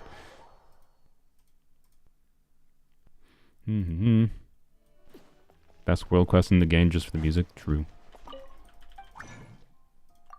I still think I like the experience and like both. Wait, I think I've gone through the chasm 3 times actually. All 3 times I've done the chasm stuff. I felt like the chasm was the best balance of like actually making me want to read the dialogue for the things going on, and whatever. So, anywho's, I can't remember the lady's name though. The lady that Witten got lost. That was like the main character you followed along the whole thing. Anywho's, it felt more organic versus like the weird stuff with Remuria. Is like, oh, there's a long lost civilization and things going on, and you're just like, oh my god, like what the frick. Meanwhile, like the chasm is just like you're just like vibing, going down into this weird, scary hole in the ground, with some explorers. I don't know. I liked it more, but anyways, chasm's still probably my favorite. But Remuria's pretty good. Not bad. Not bad. What's the highest AR level right now? Yeah, 90. Welcome to the future. Anywho's, let's. I don't know what I want to farm. I'm caught in the trap of I don't know what to farm anymore. Like burning artifacts for meme. I do need noblesse, but then like noblesse comes with bleh, and I would like more tenacity, but tenacity comes with bleh, and Wuthering Waves release live stream says Wuthering Waves reveal live stream airing today at 18:30 will include some first-hand information about the official release, featured events. I will open up a Google tab. I'm probably not going to watch it live, to be honest, but live stream. I will watch to see like what the banner is. I hope the first 5-star character, because I'm probably doing the video. I haven't decided for sure, but I'm pretty sure my main video I'm going to use to reel people in so I can have a critical, like, give the game some praise, but also criticize the fact that it do still be a gacha game. I am going to probably do the, what does X amount of dollars get on Wuthering Waves, and I'm probably just going to buy out the shop. Same thing I did for Star Rail. See what I get. I hope it's a character that actually appeals to me in some way, I guess. I don't know. We'll see. That's all I can say. Anywho's. Remuria leaves a massive no content hole in the overworld map? What do you mean? Oh, this. Yeah, I mean, this is part of why I need to do Chenyu Vale, right? So, anywho's. Soon, I'll finish that. Man, that looks really bad. So does this. I hate this too. This might never happen though. Anywho's, oh, the no chests or monsters in the coast. Yeah, that's a little bit weird. They definitely should have done more with this section here. All right. What do I do? Farming quick before I switch over to Hades.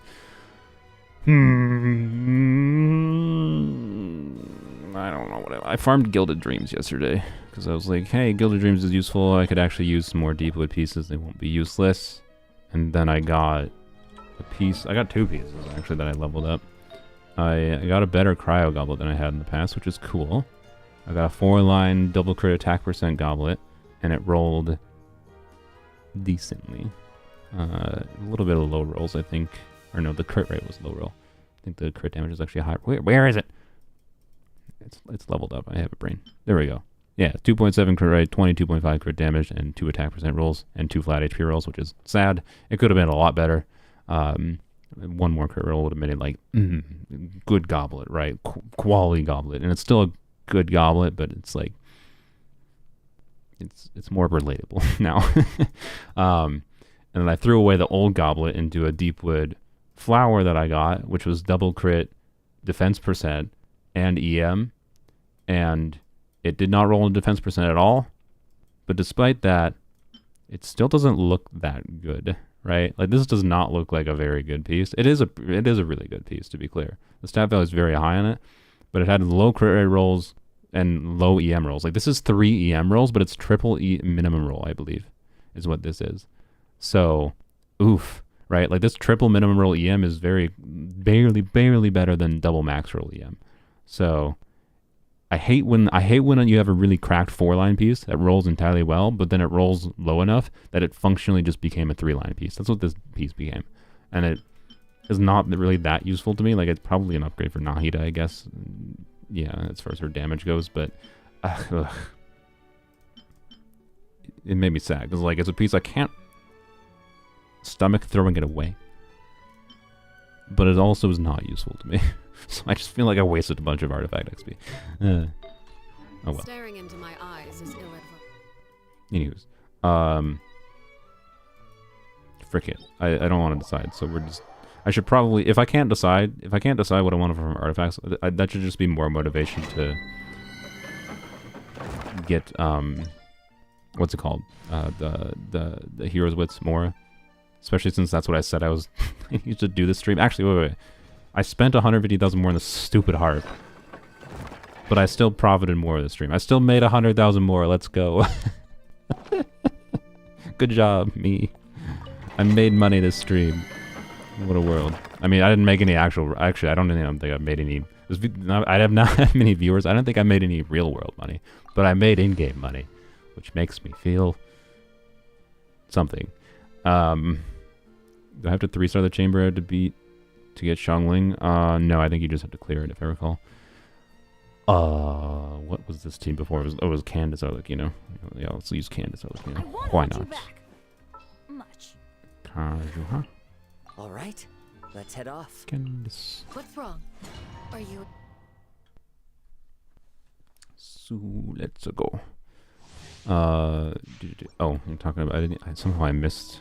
People were talking about Greek mythology, and my brain did not connect that they were talking about Hades. Yes, we'll be doing some Hades soon. Why did you just target over there? That was very weird. Also, I should have tried to run past them. That was a habit from Poland only. Teamwork is dreamwork.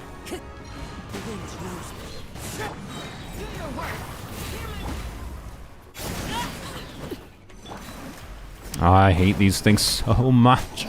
Okay.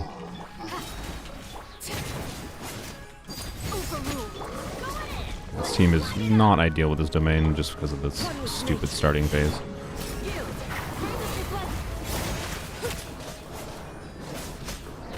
There we go.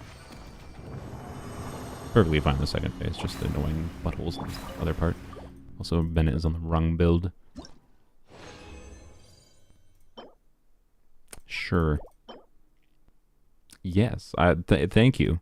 I don't have fodder though because I use my fodder for stupid deepwood pieces. But unironically, like I've said, I want stupid burning pieces, so I actually want that. Watch it roll flat diff. Yeah. All right. Well, I've gotten better at this domain. Yeah, I've gotten a little bit better. I think Bennett's on the wrong build. Let me check. Yeah, you are on the wrong build. Because he normally is not triggering in structures, but whatever. We'll just leave it on.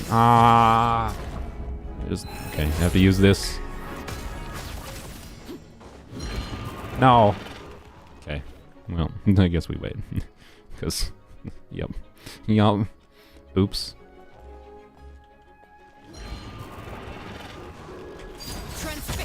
Okay. That. This. Try to break their ow, ow, ow. Break their shields a little bit, hopefully. Alright.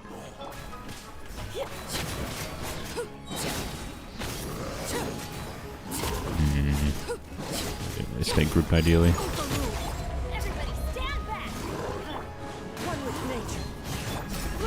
This team I've found is very awkward to try to like not have to do another rotation against those guys to be able to clear it. It's fine though. It's fine. Give me burning. Oh, burning. Oh, actually, I should probably lock that. I should definitely lock that because it has ER and it had some other relevant stats on an attack goblet. If I'm gonna do that stupid video eventually, wherein I do all the entire team is using the burning pieces, then, you know, I might need weird artifacts like this one, right? So anything with any combination relevant stats I should keep in the burning set, basically. Is what it is, I think. Yep, bye. Can I just, let's see, how much does Kazuha get through this if I just double jump? And then that, that. Okay, Kazuha can kinda, okay. Good to know in the future. Kazuha can definitely just wipe through things. His damage. Teamwork is dreamwork. You're exposed. There we go. That wave was easy. Just the annoying buttholes at the start. What does the burning set do? As long as you have burning going on, it gives like 50% damage bonus. No. Yeah, burning going on, 50% damage bonus. If you don't have burning, the rest of the attacks on it, basically just you lose the damage bonus if you don't have burning going on. That's all that really says. It's just a really weird, clunky thing to say. If you have more than 6 seconds that goes by where the burning reaction is not triggered, the damage bonus goes away. Which, depending on the exact, depending on the exact team you're using, that might be more annoying or not. It really just it depends. That hurts. One with nature. All the leaves adorn my night. Do your work. There we go. Everybody stand back. Into the wind.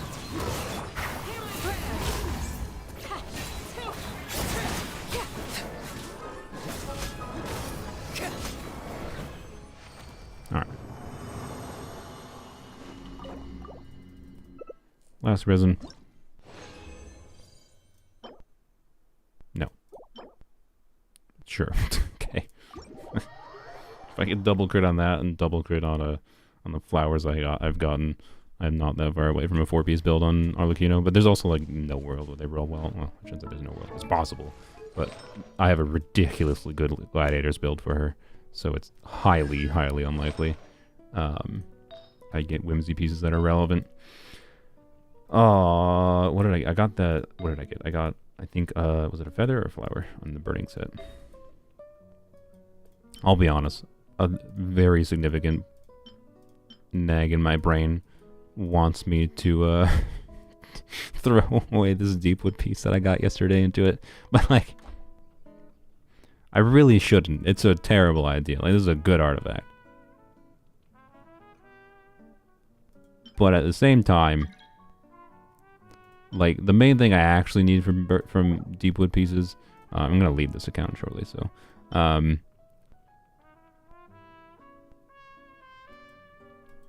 I want to level it up. Look at how juicy this, no, not that. Look at how juicy this burning artifact could be. That's a god, not just good artifact. I know, it's just the principle of, like, I would rather have the XP back and just have it unleveled. I should have just not leveled that up yesterday. That's all. Okay, I don't know, let's take a perusal. Is there things I can delete? Not that. No. No. Actually, I guess first, how many, what do I have for fodder? Not that much. Just basically what I just got from farming. Okay. Oh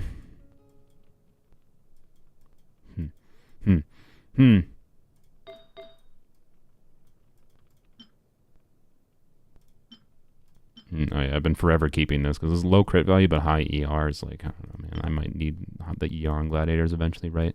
And maybe I could throw away that. This is just like, I don't know. Is it ever actually going to be useful?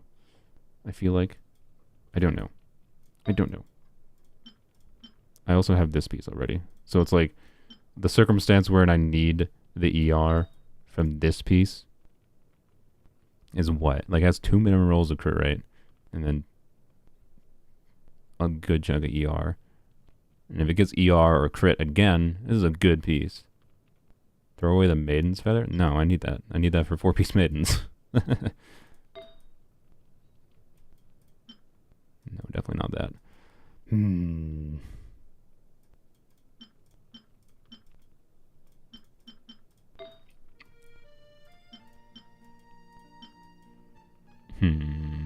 What do I have for animal goblets? This is, I don't know, 1, 2, 3, 4, 5, 6, 7. No, no way. That's a 7 stat value goblet. No.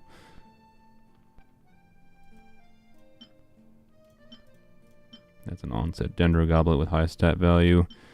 See, I'm too good at keeping high stat value pieces nowadays that, like, all my pieces are pretty high stat value, even if they're not useful all the time.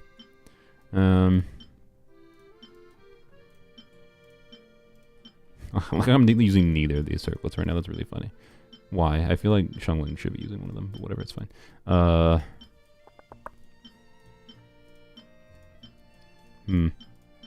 This is pretty coat, but it's the only, I mean, it's actually not that bad. It's got 4 lines of stat value, but, man.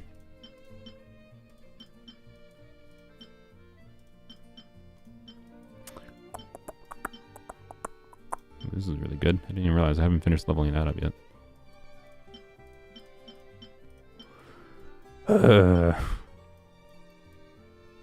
Filter by crit value and then go to lowest. You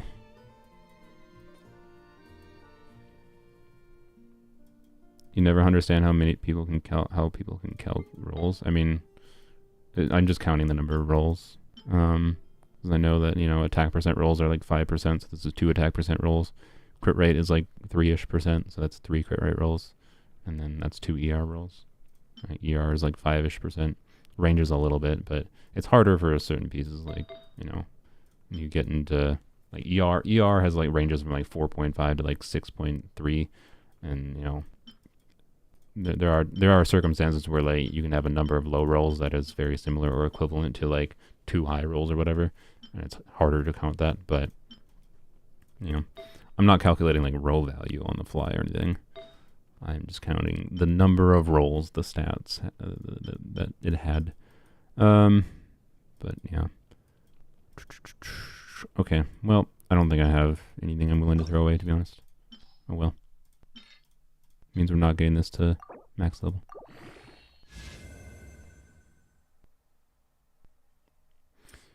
It's fine. It just became a 3-line artifact. I wouldn't have complained if I got this with a 3-liner. Yeah, it's a max roll.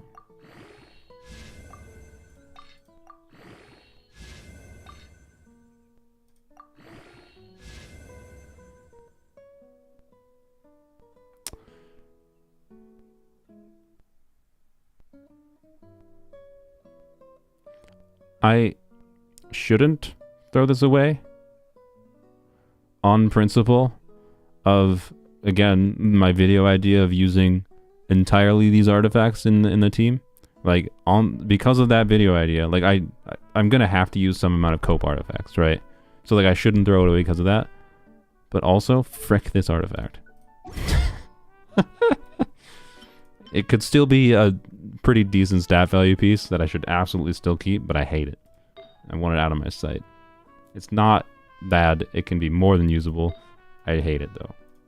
I want it gone from my existence.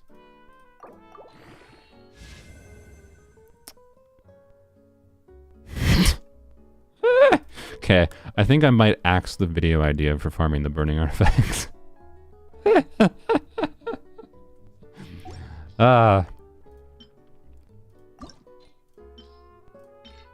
That doesn't even level to max. Frick. I just wanted to see, like, another ER roll. That would have maybe, like, if this rolled 20% ER.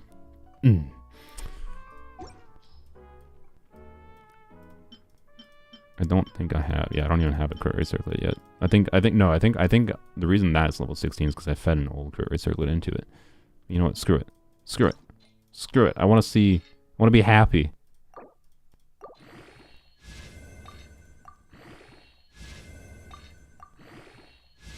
Ah! Let's go. Worth. Cracked piece. Genuinely. Absolutely cracked artifact. All right, let's look at a Bennett Noblesse build here quick. Equip that. Just for like illustrative purposes. It's not like I would have like been far happier that was an attack percent main stat, by the way, because I could have used that on like Shenhe or something, but it is fine. It doesn't really. I mean, well, okay, actually, should definitely put this on him instead. For the ER, I need probably another.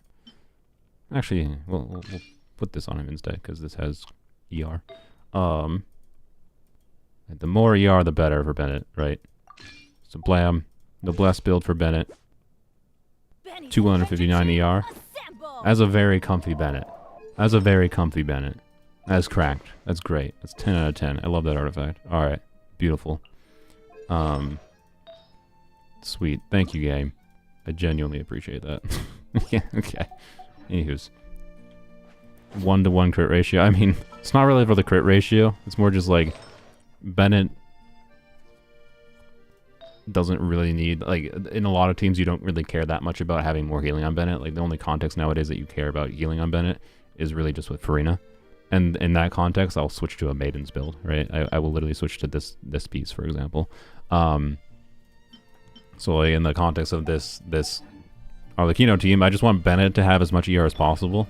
There's actually the possibility, like with enough ER on Bennett, you don't even have to press E on Bennett. You just like especially in this team, where in the context of this team being like better than like Yelan, for example, even in single target, is that this team can have shorter rotations with the 15-second duration or 15-second cooldown of both Bennett's burst and Candace's burst. And the cause of you just press E most of the time.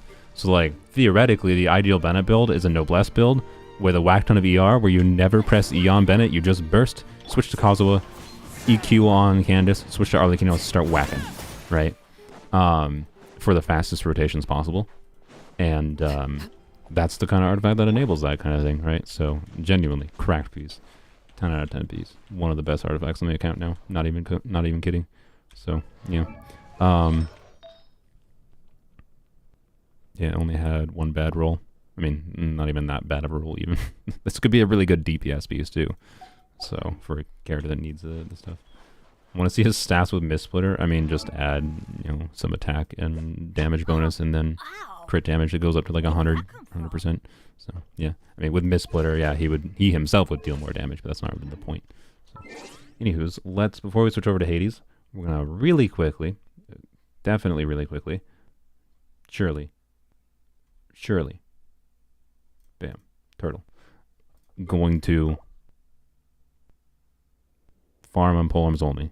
This is day, what is it? I think it's day 11 of doing my resin refreshing on polearms only.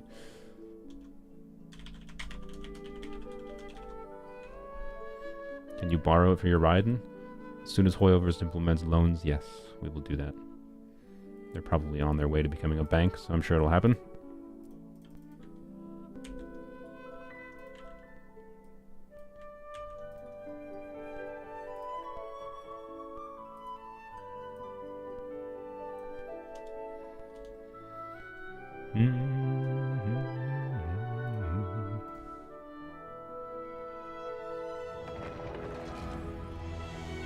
Bye, turtle.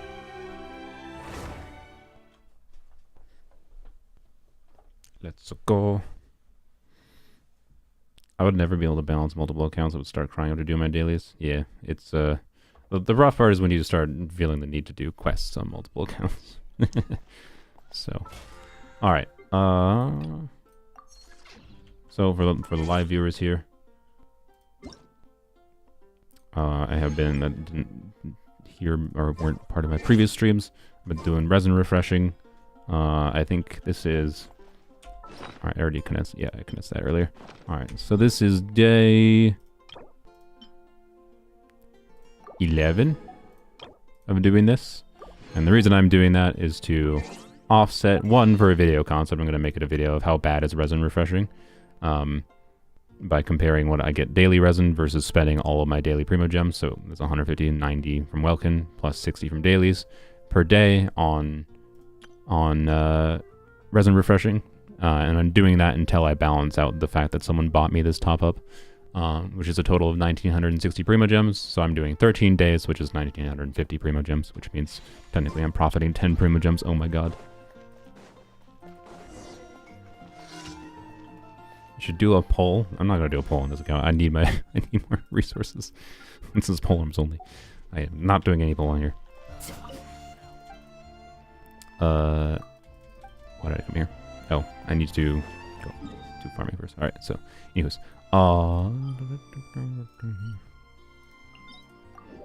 so the way I've been doing this is first I spend my daily resin, and then I go condense the Primo Gem resin, and then see what I got. Compare and contrast on a day-by-day basis, right? That one fate is screaming to be sacrificed. Yeah, a little bit.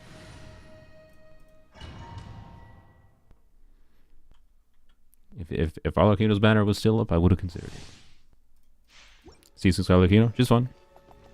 It's nothing crazy. It's not like, oh my god, this is the most fun I've ever had in a game. But it was a fun experience trying to grind for it. And the grind meant, like, it felt like I actually earned it a little bit, as I said in the video itself.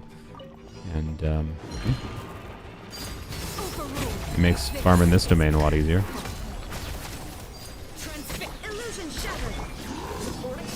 Probably don't even have to do the other characters, to be honest. It's probably faster just to stay on field with Arlecchino. But it's more fun. See? Makes that domain real fast. And wow, I got excited for a second because it was a feather. All I need is a feather, really. If I get a better Whimsy feather, this Arlecchino build is basically perfect. Any C6 5 stars OP? Not not necessarily, but the Arlecchino's C6 is definitely pretty strong. Oh frick! Okay. I almost screwed that up. I have to make sure they run towards me first before I do that. Otherwise, they are annoying.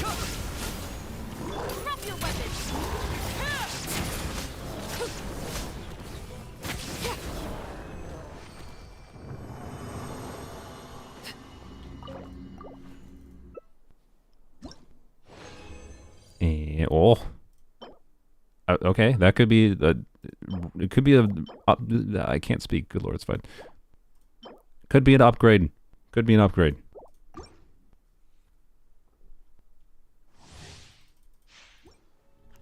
Unlikely, but it could be. Bam. Check this out.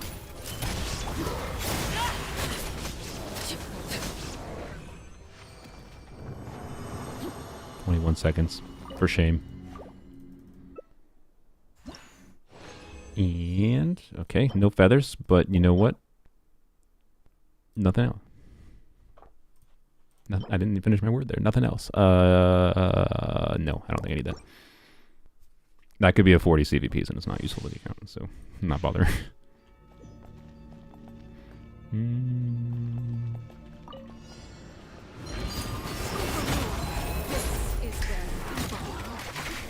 Transfixed. Illusion shattered. Supporting fire. Fire it up.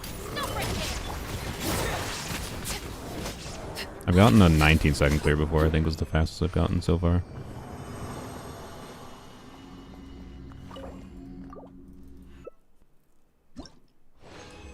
Yeah, oh, there's a feather.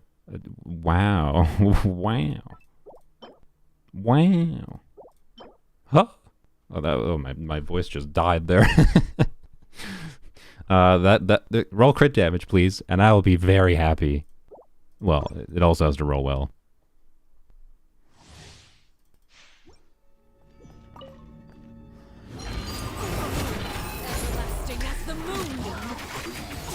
Alright, let's try not swapping. Oh no, I definitely have to get buffs up. Okay, never mind. Never mind. It definitely requires... Oh, I didn't even put Ride and E up, that's why. I wonder...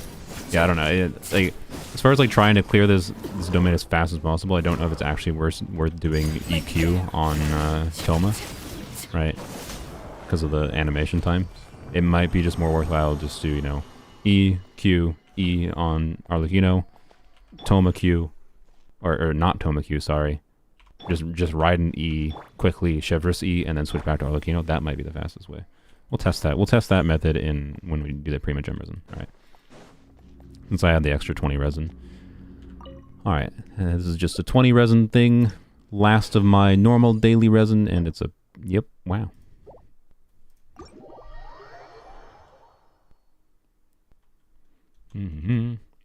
Yep, she has the little wing from her C6.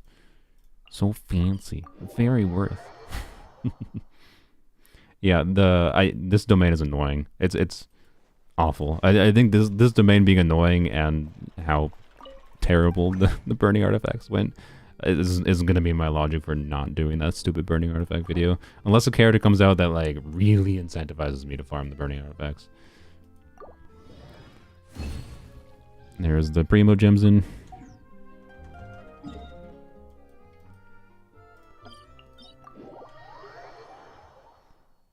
With any account that has good decent gladiator pieces even, I honestly think her artifact set is probably not worth farming for.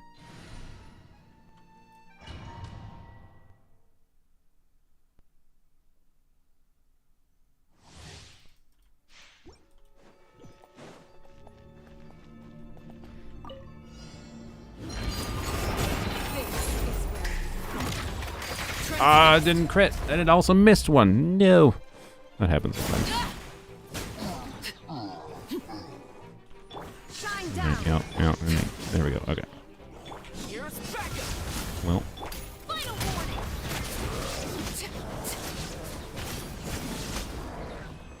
Sad.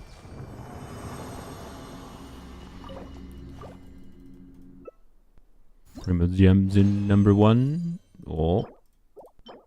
Wow. Really would like feathers. Yeah, it's the Geo shields that make it annoying. You need attacks that either just basically go through the shields, like I think Nuvilette does, or, you know, you kill the shields fast.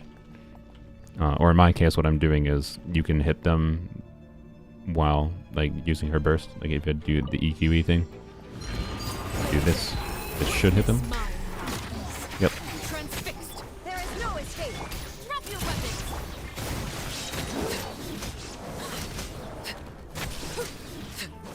Yeah, that's probably the fastest way I can clear.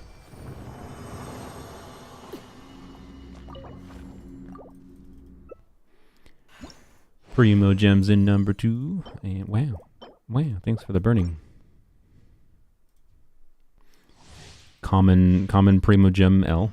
Yu Zhongli. He's, I don't know, well, actually, can Zhongli burst get through it? But the problem is, like, if I'm using Zhongli, I'm losing a lot of damage on Latino. Like, I could use Candace Zhongli or something. But like then it's not as good at like doing quick setups. Like this setup can definitely get through this domain faster. In my case, obviously I'm abusing. Ah, you bot! I am abusing my my constellations, of course, but I am relatively confident Zhongli would not be faster even if he gets through the shields. Versus what I'm doing here. Alright. Last Primo Gem resin for the day, and it... Wow. Wow.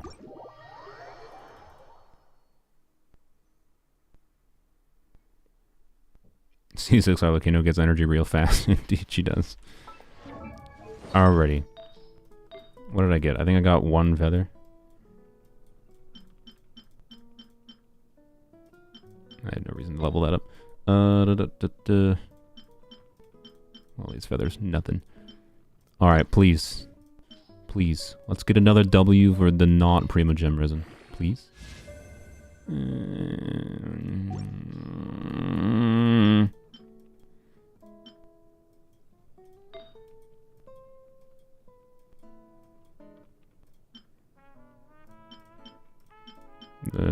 The Primo Gem resin gave us literally nothing today, but what about this? Do I have any level 4 pieces? I have a level 16 goblet. Okay. Oh yeah, I forgot about that. How about this? Wow. Beautiful. Okay, actually, you know what? There is a reality where this has equivalent crit value to my existing piece. and has an additional EM roll, which could technically make this better than my existing piece. I'm not kidding. So we're checking it. That reality is gone. So done. Wow. Well, that's what I get for using primos. Yeah, basically. But if it makes anyone feel better, thus far I believe in the video. I don't have like a track I've been keeping. I'll check like as I edit it all. I'll keep a tracker in the video, but I'm pretty sure I've gotten like 4 or 5 or at least 5, I think, good artifacts from normal daily resin, and Primogem resin has only given me 2, and the 2 it's given me are like, okay, it's technically those are good. Like, but like they didn't roll that well compared to the daily resin. Ooh, like, oh my god. So like I could have spent none of the Primogem resin and basically had this almost exact same build I have on Arlecchino right now. So anywho, let's switch to Hades. Before, give me a second though. I'm going to, you can just enjoy staring at Arlecchino, and let's make, right, no, I was going to say let's make Riding Glow, that might take me 10 minutes. You can just enjoy staring at Arlecchino.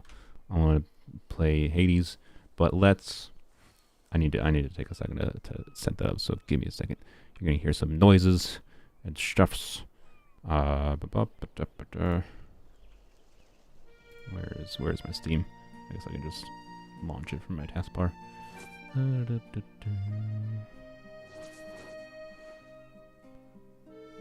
I have so many copies of the same folder open right now. I'm getting blinded by things. Alright, okay, put that over here. Didn't mean to tab in there. Hades. Play. Okay, where's my controller? There's my controller. Okay, definitely need a controller. I also need a drink of water. What could the children be up to? Lost a father 4-liner with max roll crit damage and 3.2 crit rate to cringe flat death rolls. Relatable.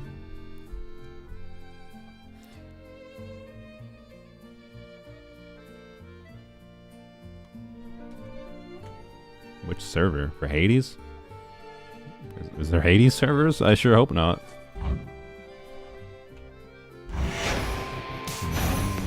Okay, audio's probably a little bit loud.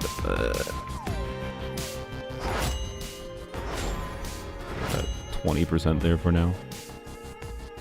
Might be a little bit loud. You can let me know, chat. Alright. Alright, game window. Let's see if this works. Blam. Blam. Ah, it just worked!